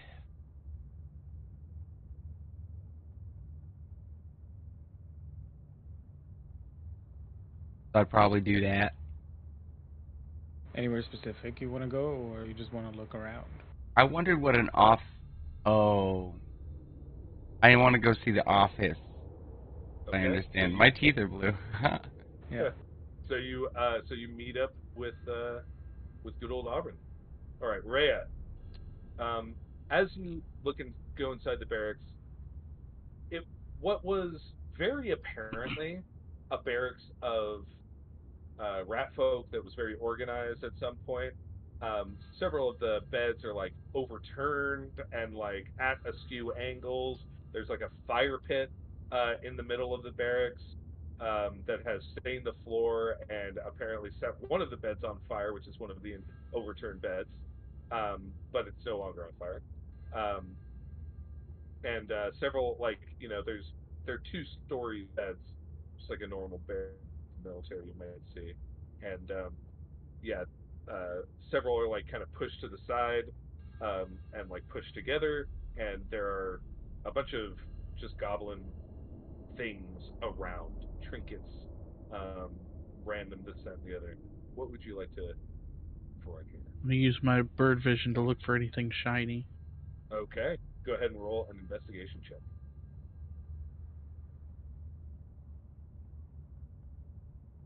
20. A 20. No, a You 19, find but plus 20. one. Yeah. Uh, so you do find quite a bit of coin between the many goblins which have been around here. You find about 50 gold worth of loose coin, stolen or bartered or whatever from God Looted knows from their where. corpses, Yeah, you know. exactly. Um, you see various weapons, like rusty scimitars, I'll short give swords, I'll long give each swords. weapon a quick look to see if it's in good condition, and if it is, I'll tell one of my charges to grab it. Okay. And you do. You find like most of these are like functional. Yeah, Like one or two of them are actually nice, and you give a dagger to one person and a short sword to another, and with a 20, uh, you actually hear something that is coming from kind of like the back of the room there, not the front of the room, the back of. Hello. I hear LR. No, you hear something coming from the back of the room. Does it? Can I tell if it's like mechanical or biological? Uh, as you get closer, you hear the sounds of um, kind of like gasping and uh, like quiet talking that seems very exhausted. Uh, I'm gonna stealth up to we'll them get, we'll, yeah, we'll get out of here, man. So it's gonna be with all an right. 8. So, uh, is that you, Morty? Uh, I just Morty? peek over. And it's like, oh shit, it's a blue guy, and it's oh sorry, it's a bird girl. Sorry, I got Cascade mixed up. It's And like it I'm is not actually even blue. It's like I think I'm brown right now, technically. in a hole that was dug inside the barracks, in the back corner, kind of like surrounded by these beds. There are 10 chained up rat folk that look incredibly malnutritioned, um, and very kind of like loopy, delusional. Um, and yeah, you find some of what is apparently the previous guard here. I cast Cloud of Death. No, I'm just kidding. They all die. No, I don't have any. How you said they're in a hole? How deep is it? It's like 5 feet deep. It's not nothing Oh, crazy, I'm gonna call but they're over the all other rat yeah. folk that are with me and have them assist in pulling out. Um, so you see 10 people, but as you pull them out, one of the bodies is limp and um, seems to have passed away in their chains. And your friend, your allies here, pull uh, them up out of this hole by their chains, and just immediately, it's one of your people says, uh, "Miss Rhea, I think I'm going to go get get food and water from our packs, and Yes, just load it up." Uh, and he just immediately starts running um, to get out of it. And yeah, you find these folks. I'm gonna call over to Cascade. Stick my head out the window. Hey, Cascade, Huh? you're of the nature magic. Do you know good berry? Oh, I don't have that prepared, but I could learn it That's tomorrow. that's all right. We've got some injured rat folk in here who look like they haven't eaten in days. So, Oh, I can heal him up. all right. Well, make your way here if you've got some time, Okay. And and that's then like that'll work. because you kind of like walk from the opposite side of the place, so you're meeting up with Opera and just talking. So either you could go into the office first, or you could go into the barracks. Glenn, that's your decision at this point. Hmm? Do you want to come into the office first or go to the barracks first? Oh, I should probably go help those people. Okay. So you see 9 very malnutritioned, uh, seemingly starving and kind of somewhat loopy rat folk chained together, and the corpse of another rat folk um, also chained to them.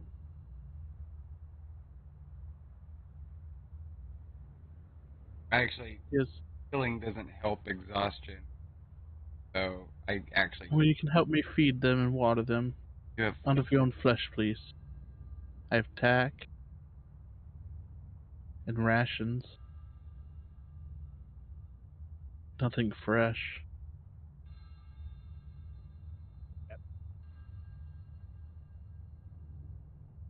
Okay. We do what we can. We Yeah, at least get them water. and Oh, I can you're create water. I can create well, fresh there you water. go. Yeah, they start drinking water very thirstily, I try and keep and I'm they doing it slowly. Yeah, yeah, slow down, um, calm down. You're going to make yourself sick. and they are very enthusiastic, let's say, about getting some nice fresh water. Um, Go ahead and roll perception check, Mr. Cascade. 22. You notice the very slightest breath out of uh, out of the seemingly dead rat folk. I'm gonna cast healing word and be like, hey, you can wake up now. And that's healing word. Um, and Have some and like water. And I just just reach my hand totally down. out of it, like they were on the verge of dying. If you did not get that perception check, he would Thank have. God for Yeah. perception, for wisdom. Yeah. Uh, so yeah, save some lives. Start beginning the recovering process of these poor, malnourished rat folk. Yeah. Um, Oberyn, is office time. I go to check if the door is unlocked. It is not actually. It's not trapped either. Alright. Kind of wiggly And then I'm handle. gonna fucking kick the door in. Roll a strength check.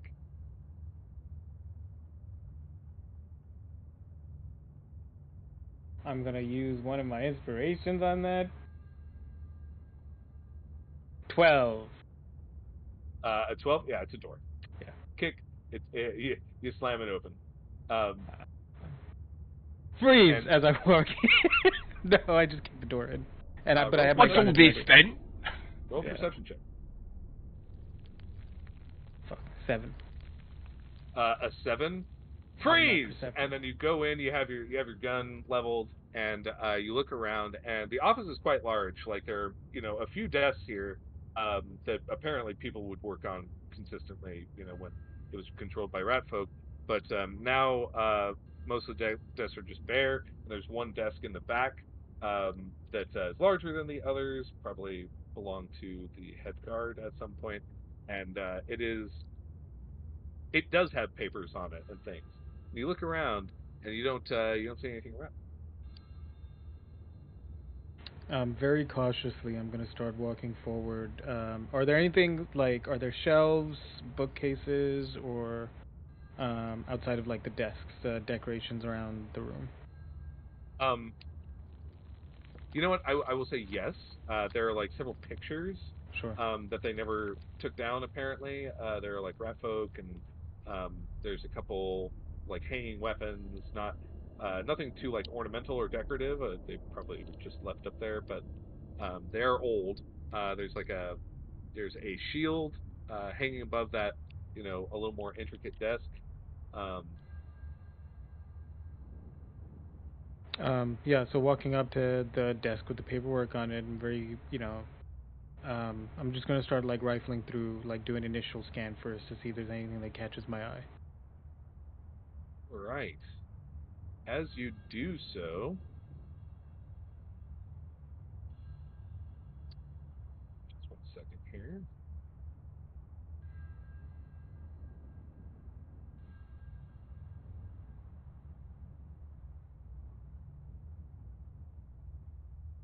Please, D&D Beyond. Just waiting for the dice to finish rolling. Does a 25 hit? Yes.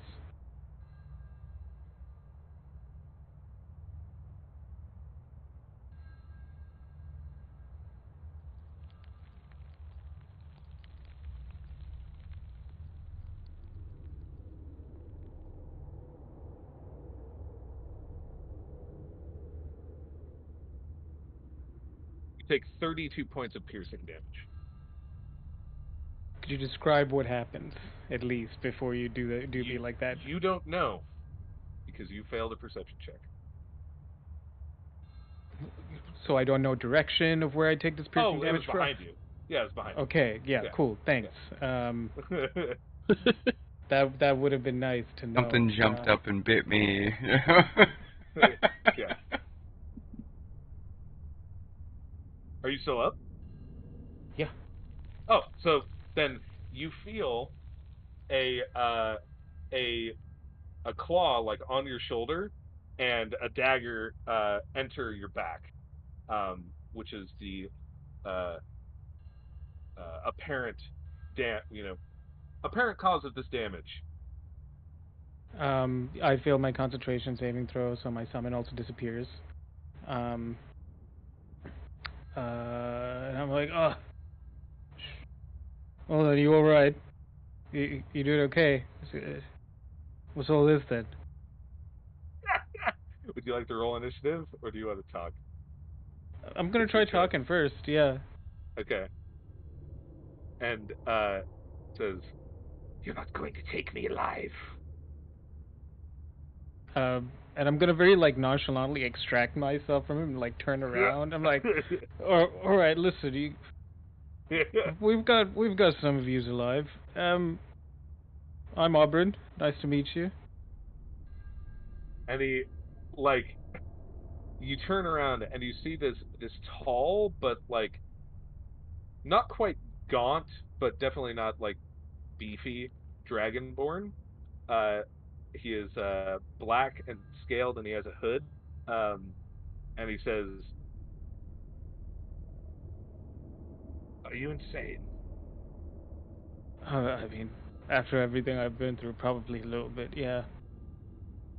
Listen, I'm still standing. If you want to attack me again, then we'll come down to fisticuffs, sure. But I figured at least we could have a conversation before any of this goes on. Make a new friend over there? Yeah, something like that. Like, my friends can come here. We've got Queen Mixtrix here. We've got a whole bunch of people here. Like, even if you kill me, you're not going to make it out of here alive, like you just said. So, you might as well just have a conversation now. You don't need to do all of that. Oh, my back, too. Do you know how many times I've thrown on my back lifting weights? You Could have might been be a little bit surprised how difficult it is for people to find me. Cool. You can at least start with your name. As I said, I'm Auburn. Listen, we don't even care about you. We care about Redbeak. What? The bird? Yeah. Ebon Nail? Yeah. Ridiculous. He doesn't. You're not here for me? I don't even know who you are. I'm insulted, actually. I apologize, but listen, our investigation on the search for Redbeak led us to this place, and we stormed in looking for Redbeak, and then I get attacked by you. Like, seems a little bit rude, innit?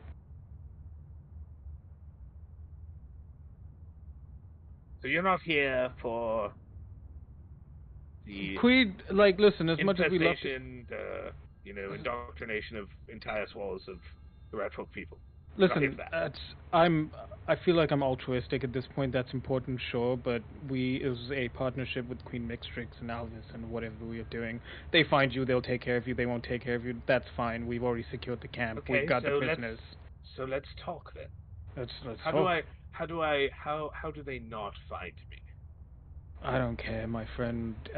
I would report them at a later stage that I was attacked by you and you managed to get away. You got one over me. I won't say where you went, but I just need information. Does that seem fair? Seems like a fair. Like you're probably in the written standard of morality in terms of black and white. You're probably not a good person, right? You're probably doing horrible things, but. Depends on what you mean by good. Sure, but in this context right now, I'm tired. Alright, I got thrown off my city. I fell thousands of feet. I just need to look for this bird. Tell me more about your city. Let me, and then I'm gonna go close the door. Let's listen. You haven't seen me draw a weapon. I could cast spells if I wanted to. I could literally just Misty Step out of here. So, sure. I'm just gonna sit down. After you didn't die when I struck you with a a level 12 sneak attack. Um, uh, I was impressed and quite surprised, honestly. I normally just stab again, but I, you I, got my attention. I'm a bit of Got an my odd attention. wizard for most people. Um, right, I come from Disc.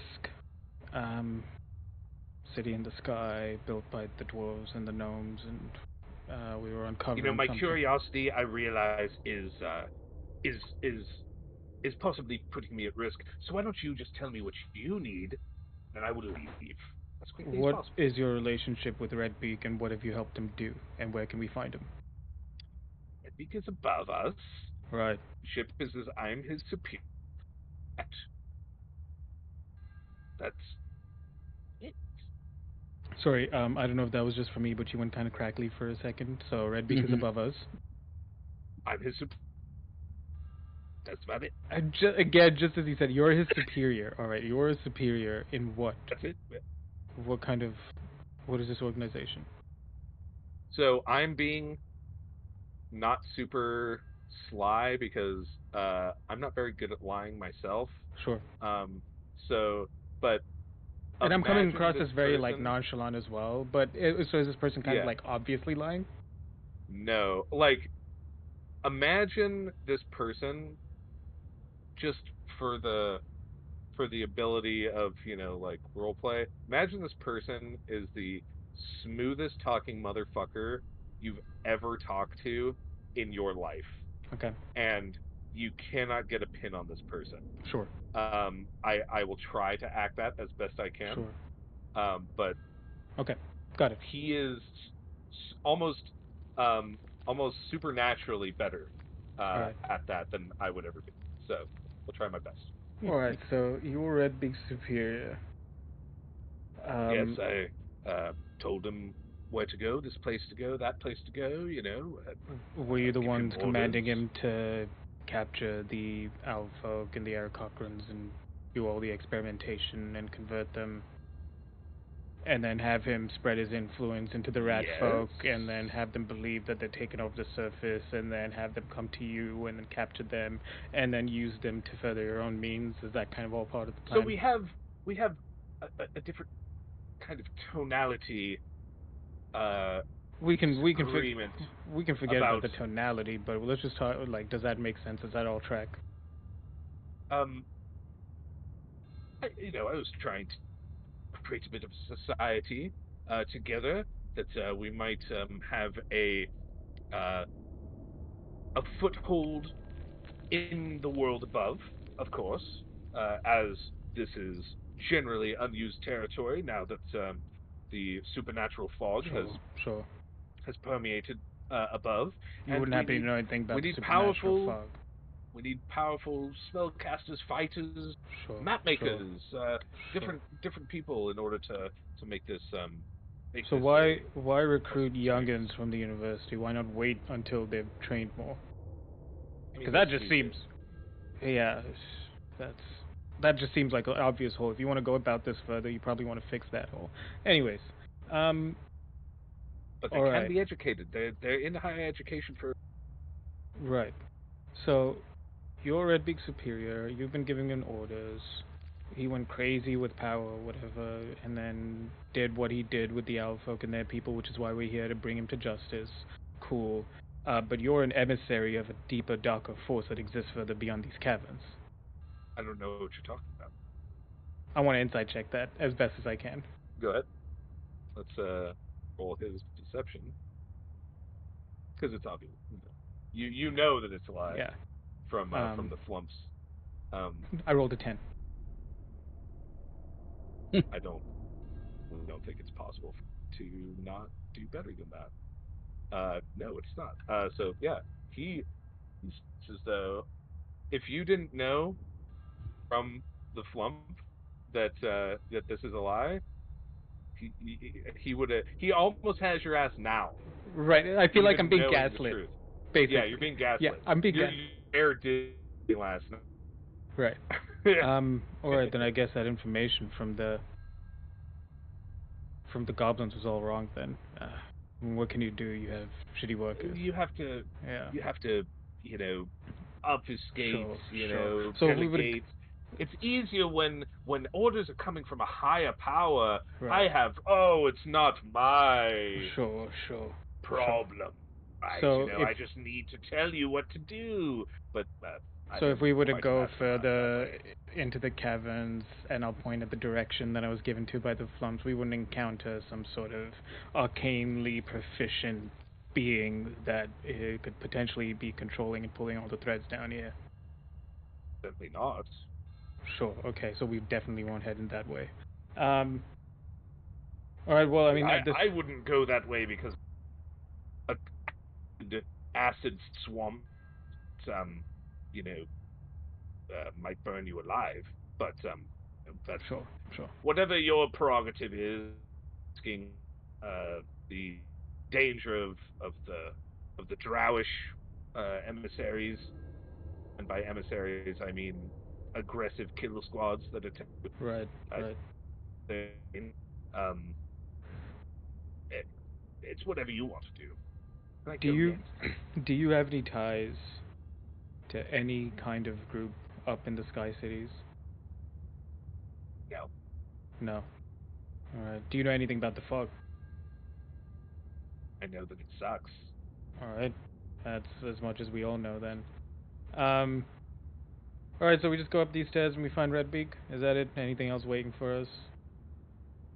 I mean, he likely has uh, a small, uh, a handful of guards. You know, other than that, you've you seem to have handily wiped out my forces here. Um, so pack up, go home, try again Even if it's not your real another name, I time. did give you my name. I'd still like to know who I'm dealing with, even because I feel like outside of this, we're probably going to run into each other again. I believe that is likely. My name's Noxon, Noxon. and that is my true name. Understood. And I'm Auburn. Um, Auburn Stillfall. Well met. Well met for whatever it's worth, and I'm going to put my hand out for like a handshake, and there's obviously nothing in my hand. He grabs your hand, shakes it. An interesting meeting indeed. And then Listen, while you might be good. you look down and like look away, kind of like, listen, man, Yeah. like you close your eyes and you open your eyes back up, he's fucking gone. Okay. Um. So from from the map that Griggs gave us, it is obvious that the office and the barracks are close together. From the outside, from when we saw this, or like, do they share a wall? Do they share that wall? And They like, do. have I heard like troops And and like the there are people moving? windows around, Okay. like, in the office as As well. soon as he goes, I'm fucking knocking on the wall. I need help, help, please, in here, in the office.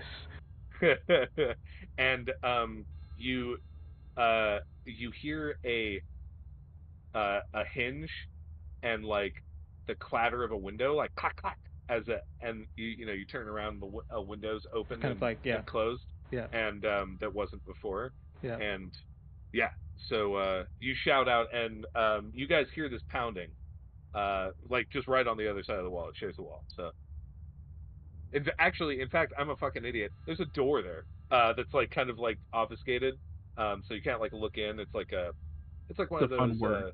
Frosted, like a yeah, frosted glass frosted. kind. Yeah, it's Yeah. like frosted glass. Okay, then seeing the door there, I and I'm just apologize. gonna, Yeah. yeah, seeing the door there, I'm like,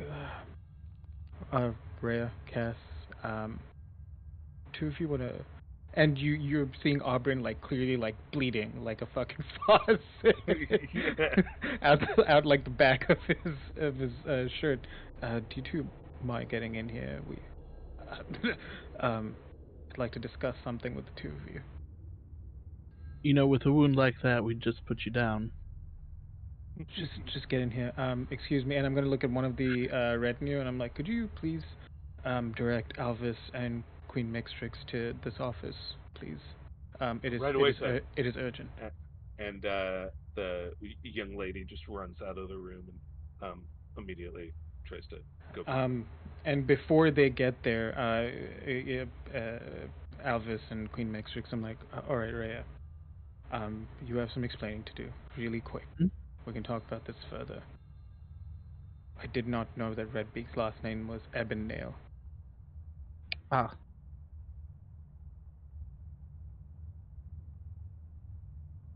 I see. Alright, we can talk about this later. Um,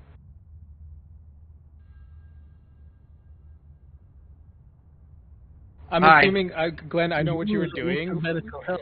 Glenn, I know what you're doing I when spilled that ashes on my information... keyboard from my incense. Oh no.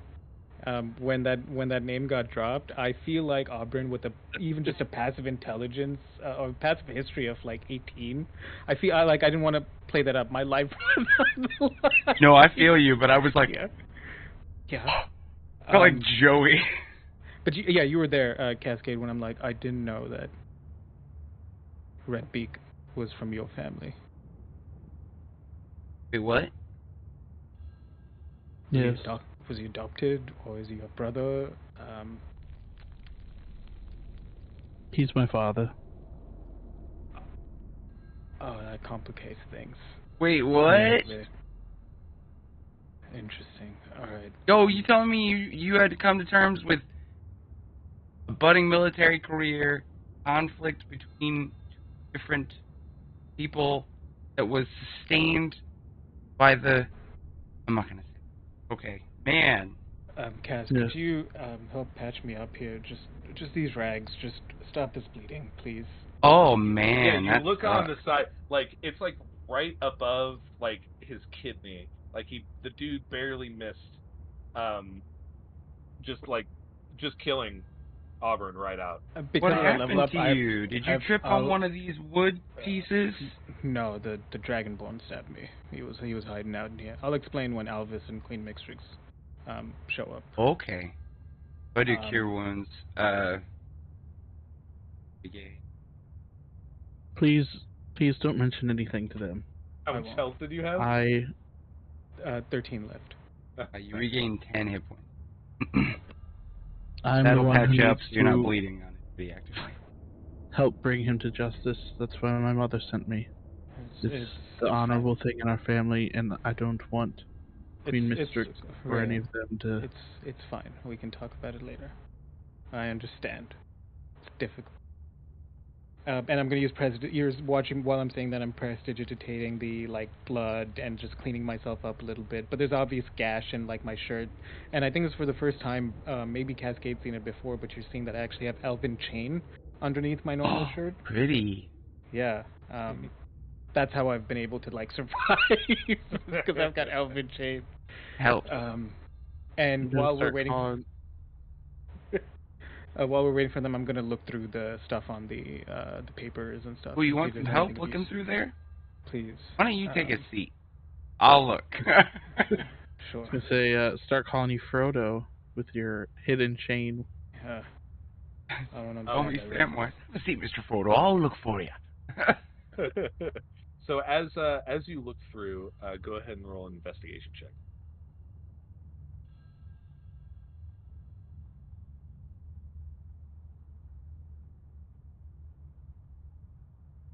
Two. 11. I was sitting down. I'm just kind of like lazily looking over. So Cascade, you notice, man, there's a lot of paper on this desk. It's a lot of shit to go through. Just kind of like picking one up and just kind of putting it down, or like there's a stack and you do the thing where you riff along the edges. Yeah, you're just kind of like, Yeah, look through all that. Yeah, there's nothing here. oh, a Rolodex. um, and Auburn, you notice there are a lot of papers. There are several journals, and one of the journals does look different. It looks bound differently because like everything's um, uh, pretty samey because it's all military, Pretty like, oh, uniform. Yeah, yeah, uniform military, like hard binding of these books. There's like this soft leather journal that has a little clasp on it and a very beautiful like fountain pen attached to it. I'm taking the fucking pen, putting that right in my bag of holding, but I'm Yeah. gonna open up that clasp. What languages do you speak? Common, common, common, common, dwarvish, gnomish, and undercommon. You see flashes of undercommon, um, but not much. Um, there are certain words that you can make out. Uh, Wonderful opportunity. You kind of flip forward. Uh, Remember everything that happened. Flip forward. Eager to hear my story. Flip forward. You just little flashes. Like it seems that they go between one language and then another just randomly for. I'm no linguist, but could I do something to see if I could determine what this other language is, the main language is? Yeah, go ahead. Actually, it's actually not really hard for you to recognize because you are an arcane user. It is Draconic. Oh, okay. Do either of you speak Draconic? Nope. No. Well, we'll hold on to this. It seems most of this is written in Draconic. All right, There we'll just are wait. um you actually yeah okay Yeah, definitely um we'll just wait for Alvis and Queen Mixtrix, and I can fill you all in what just happened. and they enter in just a minute or so later and they are Mixtrix is immediately concerned with your state as she's like how did that happen and she goes ahead she will do something about that um she's going to cast God I hate that um she's cast healing word at uh at fourth level. Oh, sick. So that would be 4d4 plus plus 4.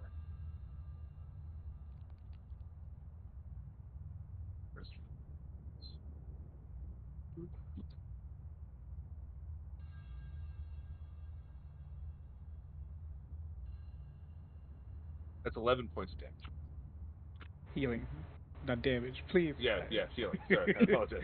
I smack him real quick too. Yeah. Because I forgot to answer this question. I have max hit points of 45, so Okay. 32 brought me down to 13 HP. So Nice. yeah. And then I'm just gonna, with all of them there now, I'm just gonna explain the whole situation. How I got attacked, who I was talking to, why I didn't bring any attention to it because I was trying to stay alive, and then just get as much information as I could. But we're looking at an individual named Noxim, and then I'm gonna do, please be And good. as you're explaining this, Mixtrix is understanding, and Albus kind of looks a little pissed off. Yeah. For the first time you've ever seen him, like, honestly emotional anyway. Why would you? Why didn't you say something or explain? Tell somebody, shout, cast a spell. We could have heard something. We could have caught this guy. Um, What the hell? Explain well, yourself. well, I figured if I made the wrong decision, that would have been my life, and then you all been none the wiser. Well, I made, we're all here risking our lives, aren't we? I, Are we? I understand, and I So unknowingly put. so you're saying it's better to make sure that He wasn't this late. person you don't risk your well-being when we could possibly capture an important member of a high-ranking He took status a knife wound in in the this. back. I've taken knife wounds. I took shots to the shoulder today. Mm. Right, but I'm not a war-faced veteran. This is all new to me. He almost died. I almost died yesterday. I almost died today. I made the decision I thought I could for my own life, so that I could be of further use in the future. And Mixtrix just kind of says, Albus, You have to understand, they're not our people. We, and that's no offense to you all, but you're not. You came here for a purpose, right? Pursue this red beak fellow. Have that information, you know where to go. We hold nothing against you. And Alvis, I don't believe will either. I He calms down.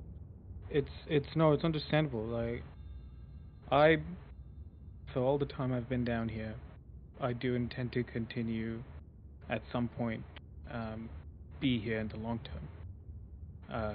But Alvis, you must understand, as tough and as strong as I may be physically, I am an intellectual first. So in that moment, I made an intellectual decision based on what I know. Yeah, he's a I've not, nerd.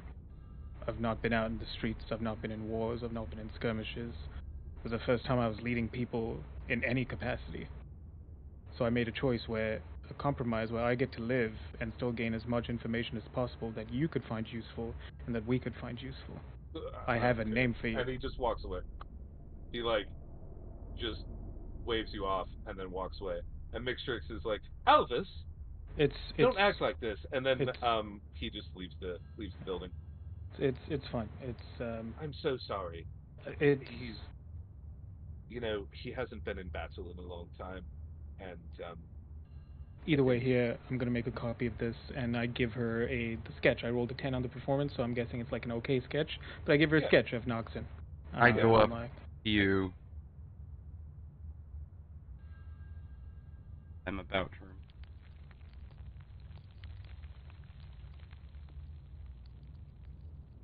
um, Did I that misremember? no. The only other thing was Cascade that we have to go up, follow that path up, and then we'll deal with him. Right, we It's, have to go get him. Mm. yeah, that's the last thing there. I Queen Mixtrix. I hope it didn't seem like I made that. she's gonna roll an insight check, and she is a bard, so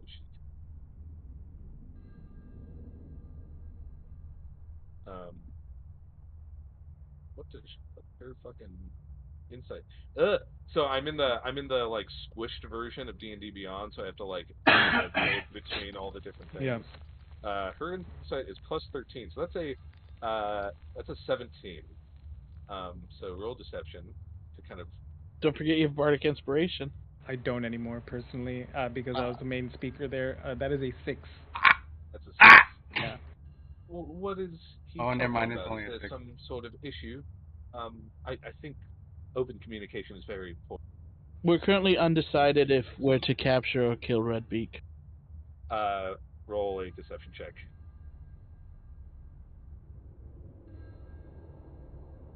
18.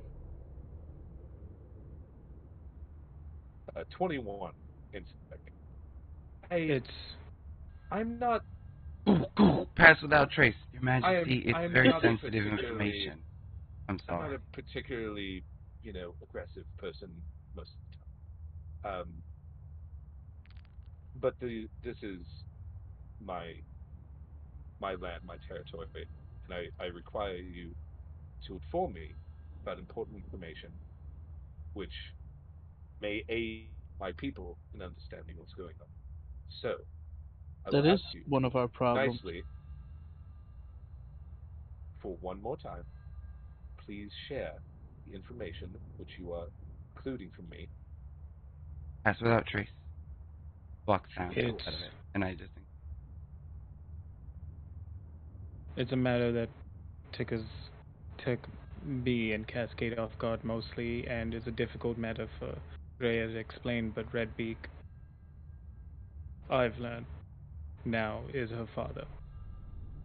Her father has defected from our own people, tortured their own people, and is causing harm in other areas. Which is why we were part of the I'm gonna go get him. treaty. We are an outside group, me and my friend here, Cascade, Aye. which is why we sat in on the peace treaty initially between the Owl folk and the Aarakocrans, um, to be decisive about the matter and to do something. that's what knocks So is in your inadvertently. plan to kill your own father? No, my job is to kill her father. I won't That is kill what him. I agreed to. I'm undecided. It wasn't a matter of wanting to hide it. It was just difficult for us to work through it more so than anything. It's a need to know thing, you know? We didn't feel like it was more to burden you with. We wanted to help you with what we could while we were here. Stuff that was kind of a byproduct of the whole thing. So, That's understandable. I'm sorry. Tensions are high. That is your private business. Um, it is somewhat concerning, but I don't believe. Why did he do this? Do you know?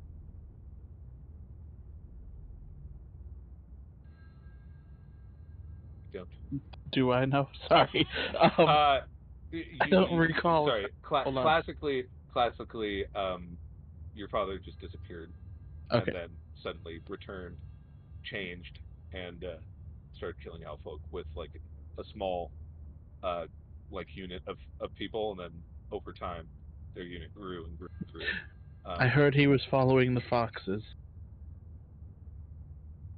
wait, what? what does the fox say? No, the foxes are an unreliable source of information.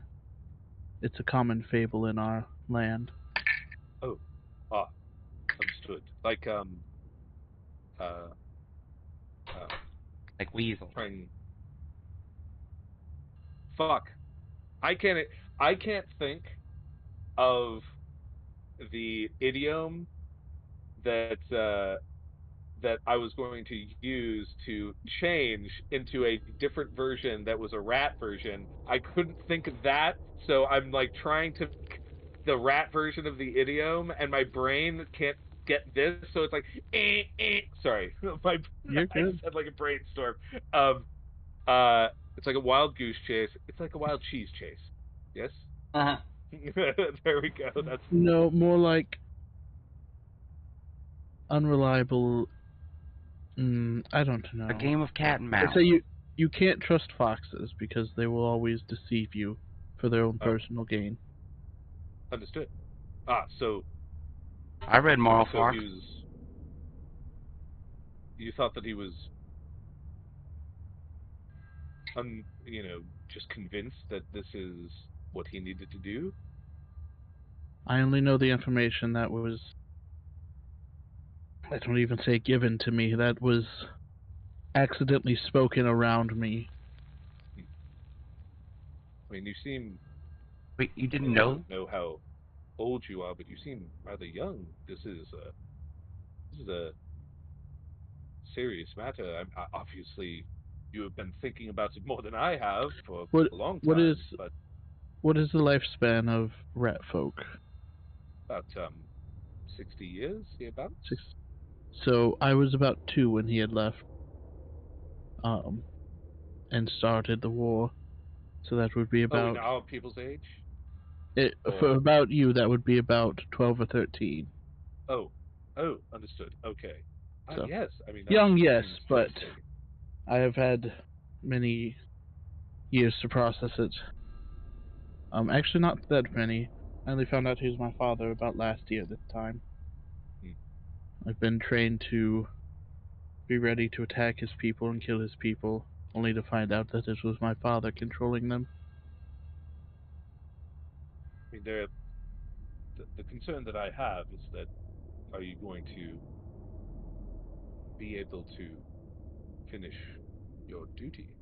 At the very least, he will be captured. He will That is the not be very a threat. least. And should it need to be done, I have agreed to do the deed, as it were. Um, Not that I particularly revel in it, but it's part of the deal. Understood. I'm sorry to hear that. And did you show her the journal? Um, no, that was going to be next. And Oh, we okay. found, Sorry. I'm not sure if you read or understand Draconic, but this was the only thing of Oh, significance Draconic. here. And I'm going to hand Oh, it to yes. her. There's And some undercommon mixed in there, but couldn't fully oh, understand it. not a problem at all. And she she actually casts. She doesn't really cast. It's like a part of her, like bardic, uh, extra Features. shit Yeah. features. Yeah. That's the word. It's a part of her bardic features. She can make everybody understand uh, the same speech for, or understand language for creatures for up to an hour. Oh, sick. So yeah, she says, "All right, well, I guess we should dig in, huh? Seems important." And would you like me to read the Journal of Noxon Yes, for please. you? Okay. There's quite a bit, um, but it's gonna like right. Uh,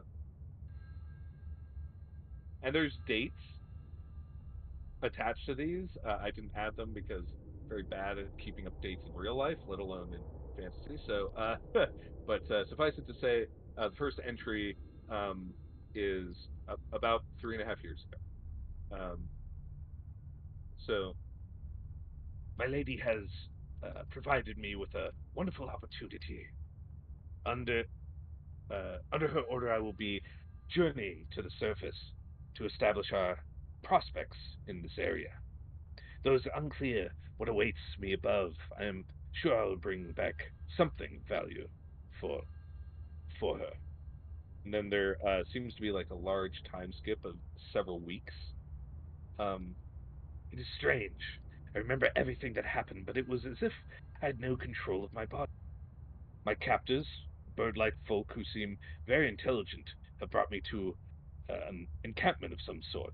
We can barely communicate, though I have made it clear I am no longer suffering from the madness which they found me in.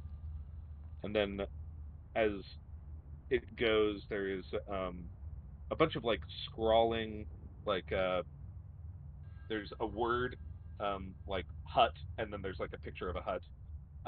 There's a word water, and then there's a picture of water, like droplet of water, et cetera, et cetera. And it's several pages of this where apparently he was trying to communicate, ask for things with uh, with his captors, moving back and forth. Um, Quick question before you yeah, continue, because this is interesting to me. Could I? So when with this ability of hers, does do the do I just understand the words, or do the words change into a language I understand? you just understand them. Okay. Could I, Um, as we're reading this, take notes of what words are what in like common, and so kind of keep a draconic vocabulary?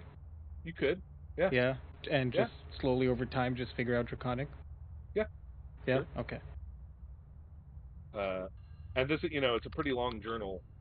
Um, so I'm only obviously giving you the RPG, Yeah. Yeah. various things, but there's daily activities. I got fed gruel Yeah. today. Oh, they cleaned out my shit can, and I was able to talk to one of them for a couple minutes, et cetera, et cetera. Um, so yeah, after these scrawlings, it's I've been here for a few weeks now, and communication has become much easier as a senior ranking officer when Eben Nail has provided the spell for comprehension. Uh, I've been released since, and the officer is eager to hear my story. And throughout this kind of like thing, it's like discussions of like, oh, telling him where he's from, which is he mentions being from the Underdark and like living with the Drow and all this kind of stuff in his journal and explaining that to this Ebonel figure in order to kind of like purposefully coax out information, but he is very clearly lying about where he's from the entire time, whereas Ebonel um, is not lying, but is very kind of reserved. But over a course of a few weeks of talking, or a few entries talking back and forth, um, it is clear that he's becoming more comfortable with Noxon, and Noxon is getting more information. As I spend more time at this encampment, I find uh, the Arkoran people more and more suitable for my lady's purposes. I will encourage this ebon nail and hope that their curiosity is piqued and reaches a fervor. At that time, uh, at this time, it's already very obvious that his curiosity will allow him to take risks. Soon, I will have the ability to bring him back to the Underdark, where I am sure my lady will be pleased with what I have found. Um, there are several other weeks, or like several days that go by of of further kind of very clear manipulation that is being documented. And Evan Nail now is like, oh, now I want to go to the end. It sounds interesting to me. Um, and this is all since he arrived. It's been maybe like 2 or 3 weeks in this journal, uh, which, as you know, Rhea, you will stay out for maybe a month at a time to go outwards for long patrols to just ensure the perimeter of the city is safe and you know people aren't trying to sneak trade in or whatever it might be back when the city was normal. Um, so this is definitely within the time frame that makes sense for that. Eventually, you get to a passage that says, indoctrination has been a rousing success. The small contingent of individuals, including Ebonnail, I have brought to my lady have taken to the power quite easily, and my body is, or my lady has already extracted incredibly valuable information from them about their social structure and the environment of their city. She thinks there's exploitable weakness there, and I cannot wait to communicate or to commence whatever plan she decides upon. And then there's more, and as you're going through, there's daily digests um, of where we're going to send these people, what we're trying to do. The very obvious, oh yeah, go kill these Alfolk, um, yada yada, to cause turmoil and create an environment where it's easy to prey upon uh, like these Aarakocrans, um, because if they are out on patrols and trying to defend themselves against the Alfolk, well, they're going to be a lot easier to take as opposed to everybody working together and keeping these people. Um, and over the course of um, uh, a couple years, um, until about 6 months hence, uh,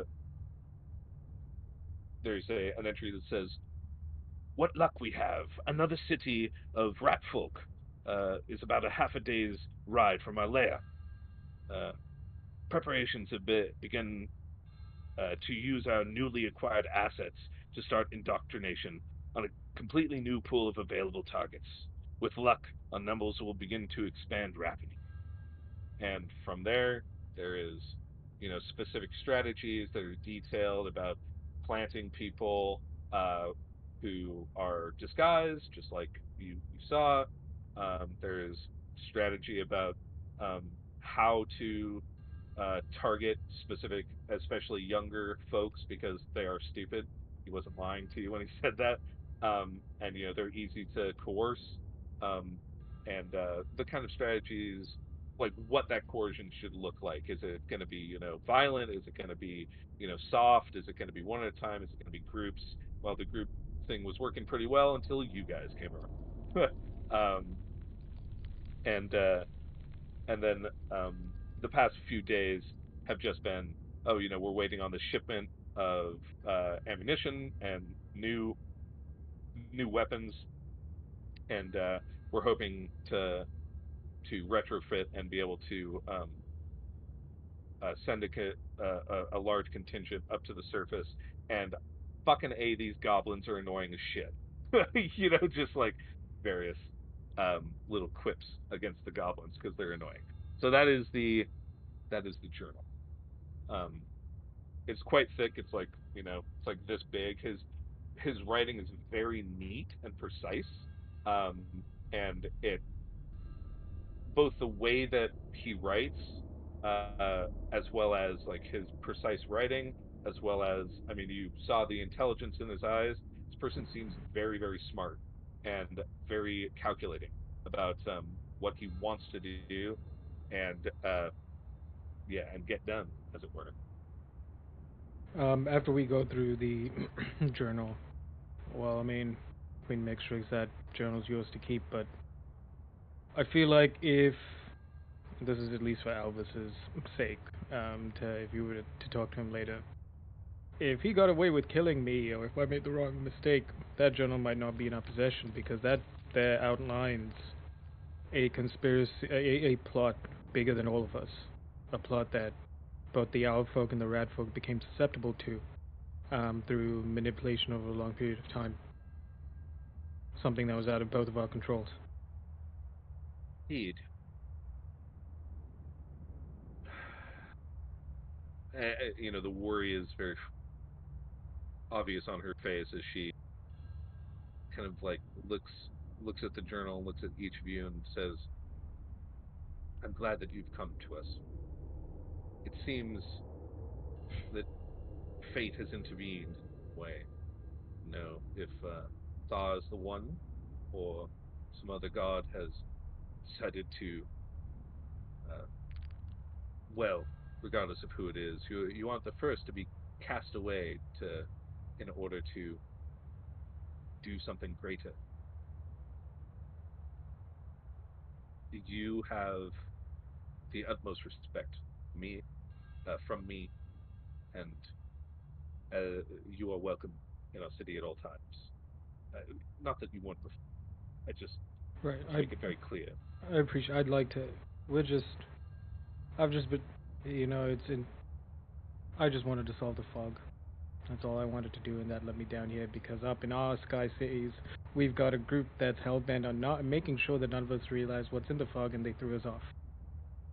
So whether or not there's some connection between this lady Noxon refers to, um, there's a group that's just as bad up there and has a it has a hand in all the jars, and there is a force down here that is hell bent on setting itself up on the surface and using the people in its path as a means to an end. Well, evil is not exclusive to one well-known group. It's an unfortunate reality. It we have been able to largely avoid such things. Rat folk society is quite insular. We allow drow, Right, Goliaths, right. you know, Duragar, gnome. Um, of course, they can come and participate, but our core identity, this caring that I believe we show each other under the guidance of our God, is it's very important to us, and there's I'm just glad that we were able to stop something greater from happening. I wasn't lying to Alvis when I said I do intend to spend a good amount of time down here. The academy was felt like home a little bit. Um, Coming from where I come from, my group of wizards are more like a gang, a mafia of sorts. The academy was interesting. It was a place of learning where I could freely have discussions. Either way, getting off track here. What is the next steps for you? Because we're gonna go up there after I get a chance to heal a little bit.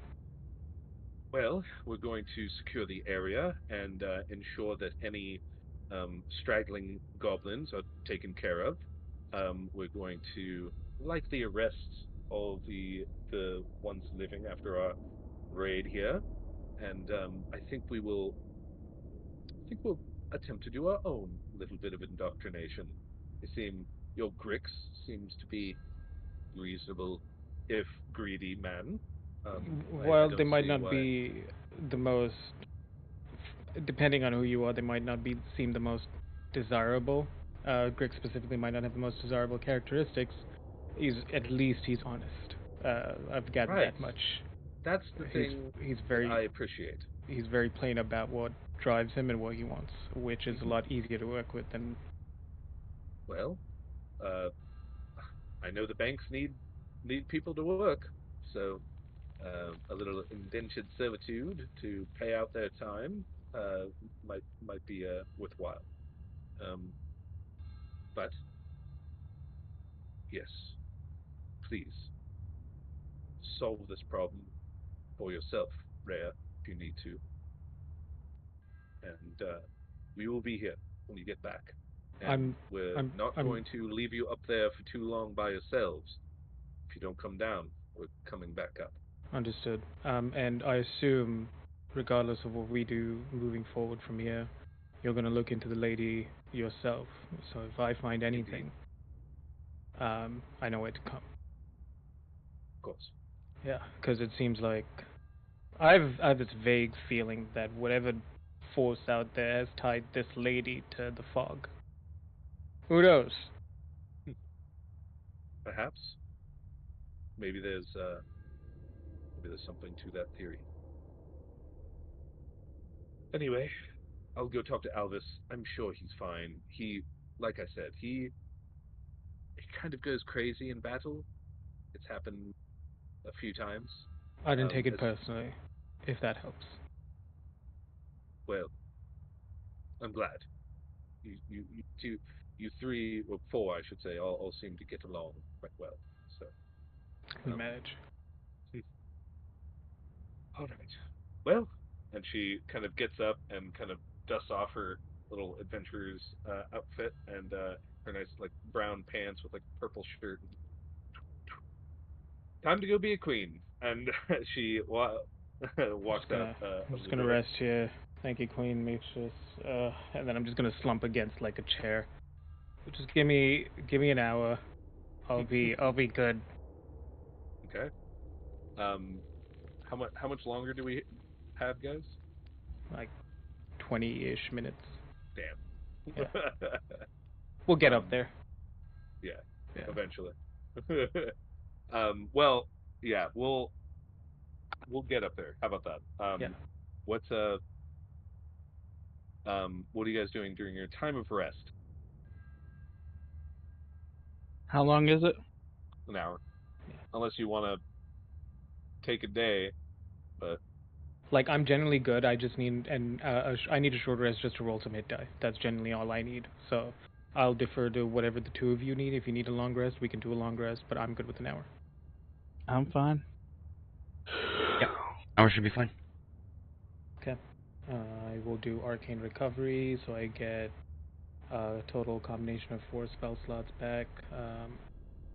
So I'll get 1 level spell slot back and 1 level, and then roll some hit die. Oh shit! I rolled. What is that? 6. Okay.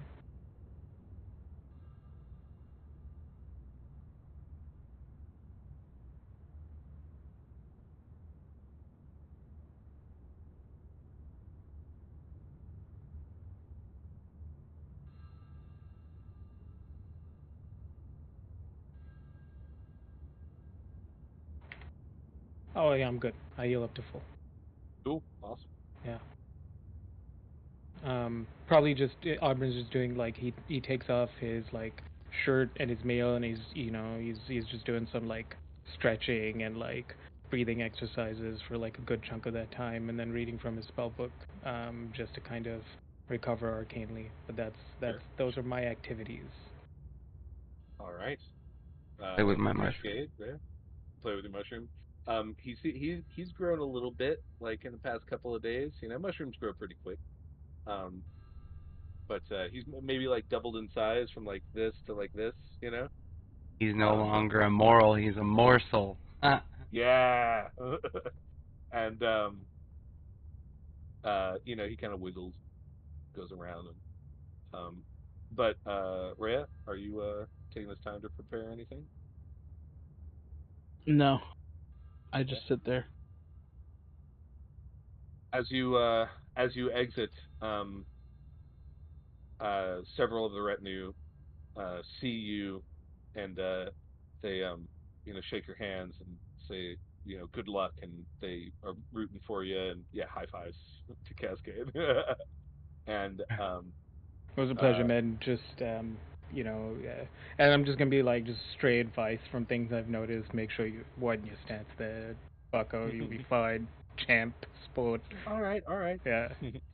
and uh, as you there's like this like I said, very rickety looking kind of like walkway that kind of like switchbacks up, uh, straight up beyond sight, um, into the darkness of the cavern above. And as you approach it, Alvis comes out and he says, I, I apologize. Just So want to say sorry. so I I get it. yeah I just I don't want anything like this to happen again. I understand. I will be around in the long term Oh, really? Like, to be of service at some point. I do intend on well, living here there's at some always a point. spot open in the guard for folks like you. If you ever want a little I tic think tac job. I think the academy suits me a little bit more, but my services will be Now you're available. thinking types. Yeah, And In the he sky. and he just kind of nods his head. Just take care of yourselves. Oh, absolutely, sir. um, here. And he hands each of you a healing potion. Oh So fuck not yeah! normal. Wow. Do you make it? Me? No, I can't make shit. I just hit stuff with my hammer. Made money, and the money got this. Gonna help a lot. Thank you. Right. Um, as he leaves you there, he kind of waves, and he stands below and watches you guys go up pretty far and until you kind of disappear from sight, and you can see the glowing mushrooms down below you that are kind of are there periodically throughout the camp, but eventually the sounds of voices, the um, kind of fade into a pointless like nothingness that pervades the cavern, um, and it's so the area you're walking into is so large and that you speak out expecting an echo, but it just goes blank. There's nothing that comes back. And huh? That's me activating Pass Without Trace. I don't like when Okay. sound does that. All right. Okay. um. So yeah. Eventually, I mean, your legs are getting tired. It's you've been climbing upwards for like probably 20-25 minutes My now. legs are tired. Yeah, and while it's rickety, it is sturdy enough. Um, and you look around, and the lichen, doesn't glow. There's nothing really around. For some reason, this part of the cave is very, very dark.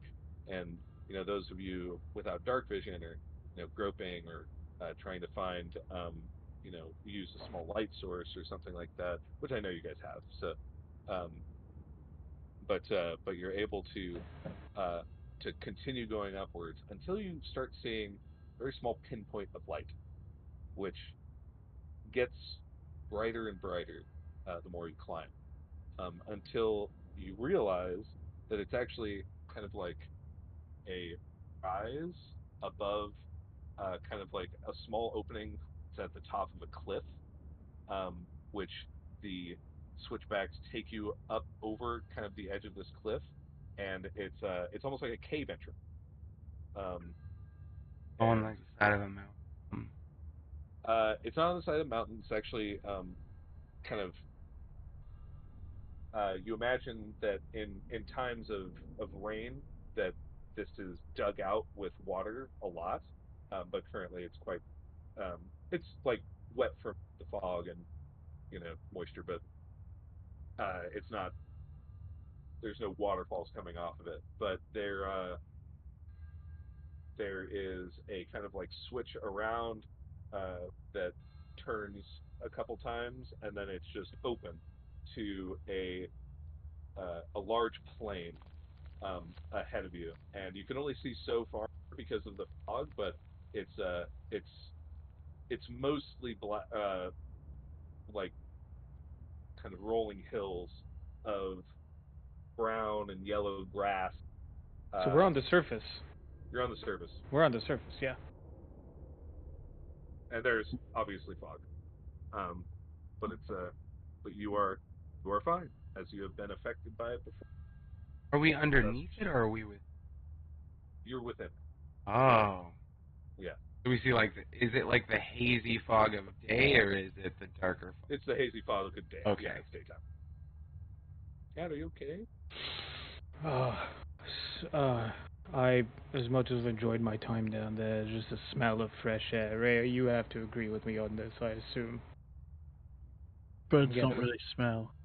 Alright, cool. Cascade, please agree with me on this. I mean, it's nice, but I like being a fog more. Well, or so far I don't want to beat the shit out of you, so That's seems good. like we're all good. Me Yeah. neither. I'm not a bear yet. It's so and Uh, up and here yeah, I mean, somewhere. like you feel like a tingling, a little bit in the back of your mind in the same kind of spot that it was hitting before, but not, it doesn't overwhelm you or anything like that. It's almost like an ever-present kind of like field that you're in, that it's there, but it's not doing anything to you. Um, all right, and Ray, do you want to scout just a little bit? Don't go too far, please. yes, I can. Yeah, we'll walk up a little bit, head gently, just a little slow. Yeah. And so I fly. yeah, Ray, you take off, and you don't go too far, but you can still see your friends. But as you take off, this little cave entrance is actually like kind of at the base of a small hill. Imagine like an Italian kind of plateau, um, uh, hill that's very very light, and on the top of it there is an old, very crumbly kind of castle that you can barely make out in the fog. And it's not very large. It's more like a chateau. Like what once was a house of some sort. But uh, you see that there.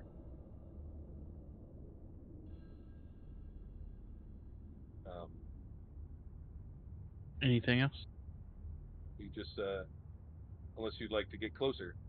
Nope. I'm gonna fly back. Fly back and relay the information. All right, let's make our way over slowly. Keep an eye out for any obvious um, red-feathered, bald-headed birds.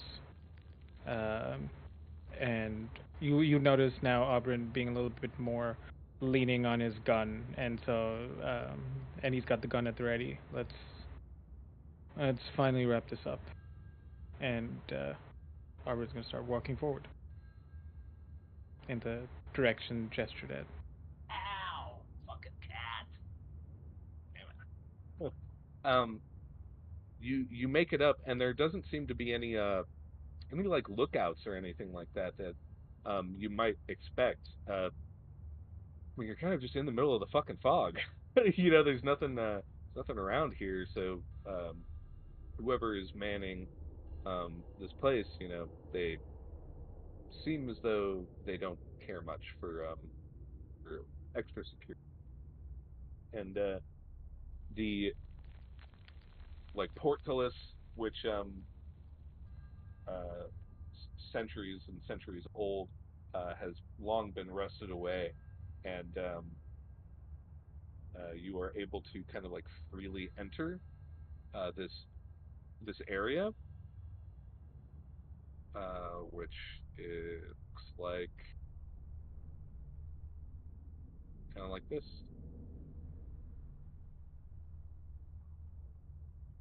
And sorry,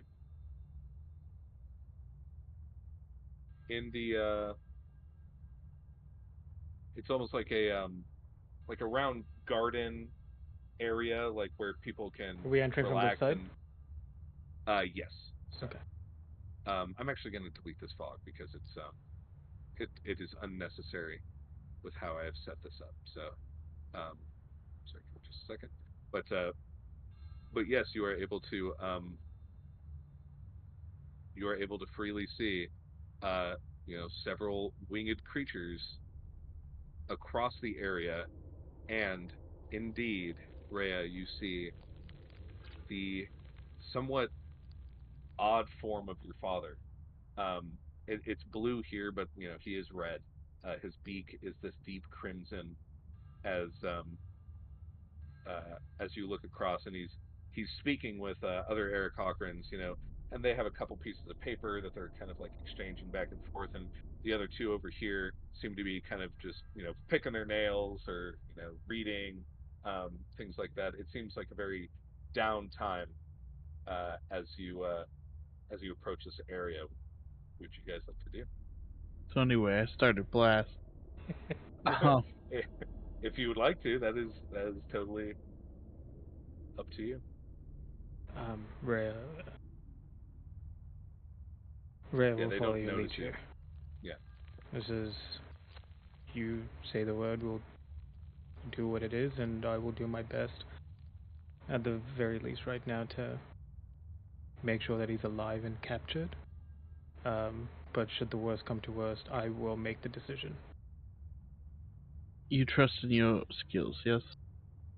I do. Cascade? Hmm. We try talking first. Understood.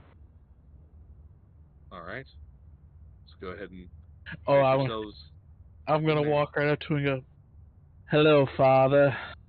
All right. Where do you put yourself? Yeah, I'll put myself. Wherever I'll be until he like notices. right behind her because I'm Yeah. letting her take the lead. Right. Um. Greetings, Father. Uh. The the four like kind of minions, as it were. They kind of like and in your kind of tongue. It's just kind of like a general like, whoa, what the fuck is that? Why are these people here? Um. Kind of a warning call, and uh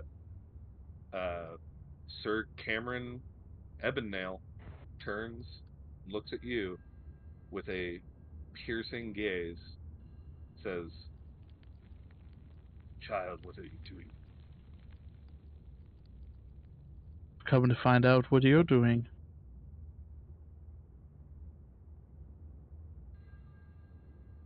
And he hands his papers to the person next to him, and he flaps his wings, and almost like a leap, as opposed to like flying itself. He just lands gently, uh, a few feet away from you, and he looks and he says, "It is dangerous for you to be here, but come to join.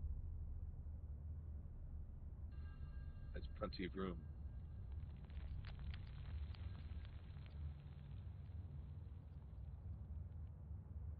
What are you doing?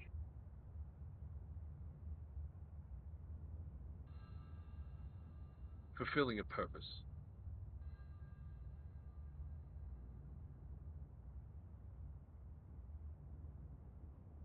And murdering thousands, if not more. Sometimes purpose requires sacrifice. Seems no sacrifice from you. I haven't seen my daughter in 3 years. I haven't spoken to my wife, though I doubt she would wish to speak with me. I I'm look gonna lead it. upon. I'm gonna lead Oh, in Cascade. That just sounds like choices he made. I don't know why he's pretending like it's a sacrifice. I don't think he Yeah, fucked himself. yeah, he did. go ahead and roll insight checks. All three of you. If you are proficient in Arcana, you can use that instead. But they're the same. Oh wait, no, insight is not. 24 Insight. Arcana. 22 insight. 19 Arcana. Okay. So, insight. I mean, it seems that he very much believes what he's saying. Arcana. Rhea, you can see a. I mean, you know that your father is a very accomplished magic user, um, and he uses his magic to augment his very exceptional combat skill. That's what he's known for. It's why he was such an effective fighter. And you see uh, the ebon nail sitting on his back, sticking above his shoulder. Um, and um, Auburn, you in particular, having such a being over 20, you notice um, a kind of a sheen of something over the eyes, uh, something that it's like a glint, a almost tints his irises red, and uh, you know, Rhea, that this is. I mean, this isn't the father that you remember. He's always been quite warm, and very willing to laugh and enjoy himself. Um, so the difference in affect, as well as obviously his look, being because he was not red before. He was like black, all the way through, and you were a fun what is it called, a fun surprise when you hatched from your egg, um, and but now he is red, color Could of I crimson. could I surmise that to some extent his will is not his own? Yeah. Yeah. Um, in that moment, could I also surmise or like assume or guess that while a dispel magic might not do the job, if we were to subdue him, a dispel magic might give us some answers. Do you know what I mean? Like, let's assume this is Go some ahead sort and of like, try. yeah, this is some sort of curse or whatever, right? And so you'd obviously need like greater restoration, remove curse, or like wish spells typically in Mhm. standard D&D. So I'm going at more like just like a 30-second kind of subdued kind of like bring him back kind of thing. That's my current guess. Um, I Certainly can't. can try. It's a ritual spell, so we're gonna have to capture him. So, but that's my line of thinking. But okay, carry on. Sure. Daughter, Yes. I don't do the things because I enjoy them. Do them because I must. I must take the Aarakocra people, make them more powerful than they are, make them better, not dependent on these owl folk who strut about as if they own all things, and we are only their bodyguards or their military. We deserve more. We deserve greater, and I have found greater. Rhea, may I step in here just really quick? Cornelia, and then I'm gonna summon her to my palm. Cornelia, if you could just pull up, and she's gonna pull up like kind of pages. Just pull up Noxon's journal, please. And Rhea, could you please describe kind of the manipulation we found in that journal? Let's see here. You do so, and the flittering, pages of this journal that are being represented, in front of him, um, they seem to have no effect to his mind. He says, yes, he's doing what it takes to create a better world. And as you kind of continue, uh, he uh, roll a wisdom saving throw. Auburn or me? Auburn. Me? Hmm. Me. Ooh. Ooh, 13. You fail. Yeah. You are paralyzed. Sick. Would I notice that? Yeah, I mean, he casts a spell. And he does Father, it in a very dismissive manner. please. Yes, Cascade. You're muted. Can't hear you, but He You're silenced muted. Cascade. yeah, he's saying silence. When you're within 30 feet of me, don't forget that I have wheel and woe effects. I know. So I It's, could add a it's d6 fine. to rolls, attack roll Not ability checks or saving throws, if you feel Don't like worry you're about close. it. Yeah. Sure. I'll let you know. I remember. Father, please. He wants to kill you. I'd rather not have that happen. This Please don't give him a reason to. this human, you think that this little thing could kill me? And then I'm kind of like frozen there, but my mouth was open. And I just go, yeah. The guy's laughing in Galaxy Quest. Yes. I have You seen have- him take down large foes. Is that what you're here for? Not to kill you, no. Then why? I don't know. Mother sent me. I don't know if it was to try to gain some avianity in you or or to test myself. I don't know. Probably wants you to kill me. It wouldn't be surprising. Your mother's always had a difficulty with accepting the new. And what is She, the new? Are you changing the Aarakocra like you've changed these they're, creatures behind you? they're faster, better, more powerful. Non-magic users often develop magical skills. Those who don't are improved in every way. They're fighting. They're. I just. It's a new age for us, and I wish to usher it in as much as I can. And God, it's unfortunate that that attempt at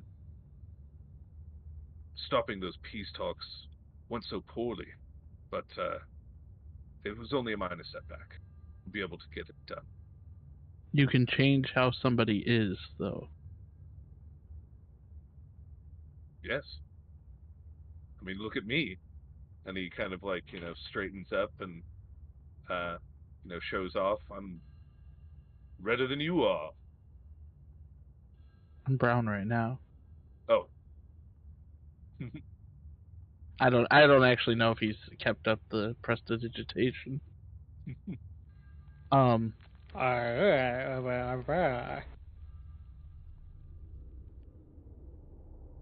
Rhea, Could you fix somebody who is broken? in what way? Somebody whose magic doesn't work for them but against them? I don't see why not. Lady Rissa has been incredibly proficient in her ability to fix wounds. I'm sorry, player to DM, could you repeat that name once more time so I could put it in my notes right here? You're paralyzed, you can't do anything. Lady Orissa. Gotcha. I'm going back to being paralyzed. Just see the pen float and start writing. Clack up there. Both of his legs were unusable when we pulled him out of his childhood home. And Stephen, on the right there, with the book, he could barely see. Fixed his eyesight, fixed his legs. One couldn't even fly. Now he's the fastest bird I've ever seen. Not all gifts are good gifts. Perhaps, but I don't see any problem with the gifts that I've been given. How's your soul? Contented. I accidentally killed Kaylin.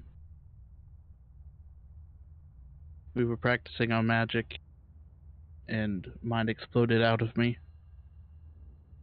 I told Mother that he went missing. Well,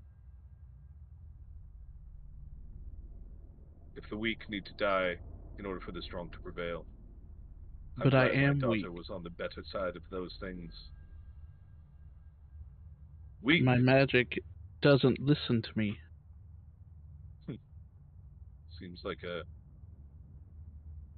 failure of of uh, of the mind, not a failure of your magic. Mother was never magically inclined, as you are. You simply need to try harder. Is this something you could help me with? Of course. Of course. Come on. What are you thinking? You know this guy? He's inundating children. He wants to brainwash them. What do you know of it, Blue Man? It's all in your journal, man. We read it. I don't keep a journal. It's not What? his journal. Oh, right, the Dragonborn. You can't even keep things straight in your mind. And you No, it's this pipe of smoke Wish to- monsters. It's very, very litty titty. He's just been smoking the whole time. Creatures flying around. Ray, come to my side. When I said that I thought he could beat you, I don't think he could beat both of us. Come to my side, Rhea. And we can do whatever it is you wish to do with these two. Though, I think you know my mind on such matters. Yeah, kill them. They're outsiders. Do it, Rhea. We're bad people. We've done nothing but be terrible to you, right? It's I not haven't a seen him in matter 3 years. He just told you to kill your two newest friends. Friends. From It's the not a surface. matter of morality, but what's best for me and my people. And I am the best way.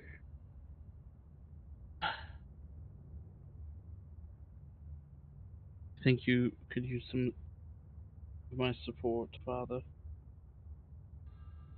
course. Powerful magic user like yourself. Come. Let's end this quickly. I'm gonna cast haste on him. Isn't that a touch spell? Yeah, I'm gonna walk up to him and cast haste. I attack you as soon as you go forward. I'm not letting you cast a touch spell on your dad. It's been over a minute, Auburn. So you're fine. I'll actually just activate Shillelagh as you start to move forward and say, come on, hey, how is this right? Because he can help you with your magic? Feel guilty about one kid? What about all the kids he killed? She casts haste. So she does get out of my reach so I can attack her then, right? Yeah, you can. And when he goes to do that, I'm going to put my hand on your shoulder, Cascade, Okay. and I'm going to cast Message. If it goes sideways, we'll just get out of here. Take it easy. I steal my swing. So he now has haste, and he says, "Would you like me to finish these two for you, then?" No, Father. Unfortunately, you must be the one who is finished. I'm gonna end my concentration. Oh shit! Roll initiative. Nice. Best fake out ever! That's Yeah. just an exhaustion, right? Oh my god! He's just exhausted. That is the smartest fucking thing I've ever seen somebody.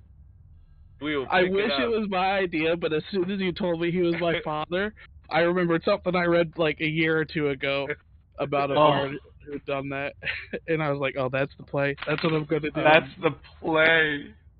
For what it's worth, Cascade, Glenn, if it was really gonna go south, I was just gonna cast invisibility on us, and we could just fucking haul it, and we could literally just jump down the hole because I've got Featherfall. Yeah. Like, I I thought about casting message to tell Cascade, like, don't worry about it. Stop it. But I was worried. I actually made it look more real on accident. Like, yeah. God, Regan, no! Do you want to take a note of this rather than put it on Owlbear? Just the initiative rolls? Oh.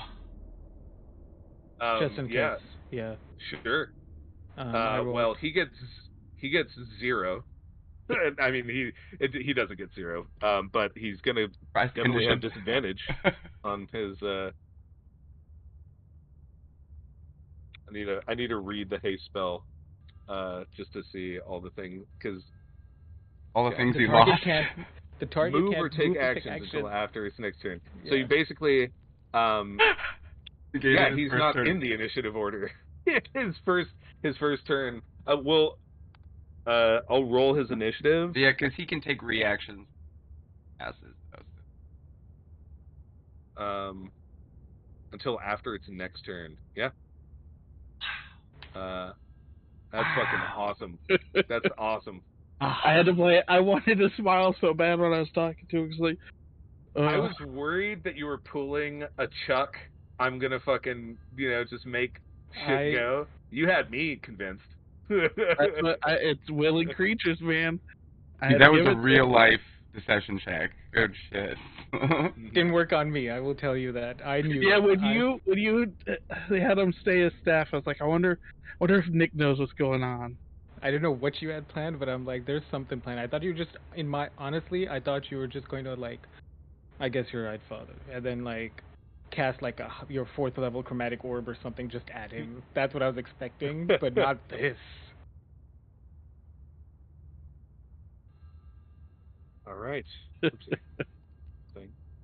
I'll just do that one.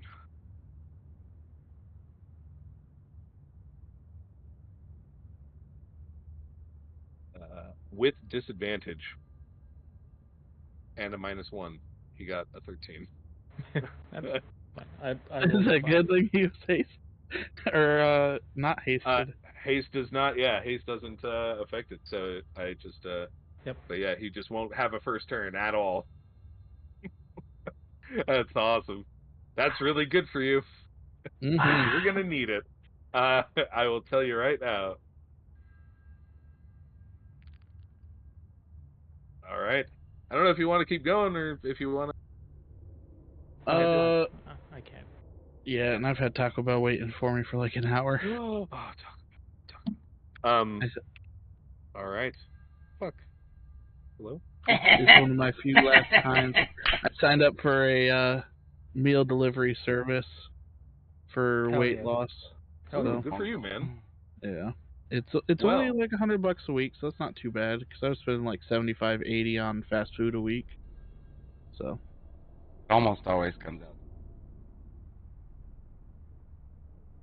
But I'm gonna eat fast food while I can.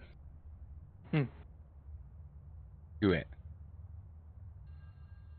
Well, with that, we will go ahead and end tonight and come back next week.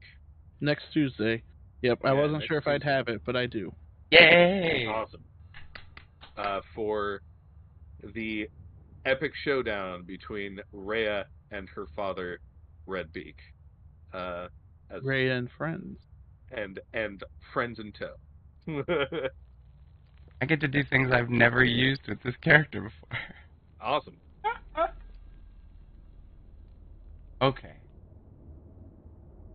We should listen to the song before we go too, right? I mean, yeah. Like, switch off and then song time. Aw, yeah. Chad, I like you. I hope you enjoyed the game. I know it was a little wonky at the beginning with the way the combat worked, but I hope you liked it. And yeah, next week, the thrilling continuation, the thrilling conclusion. Peace, Chad. Oh, I have to click it. Yeah.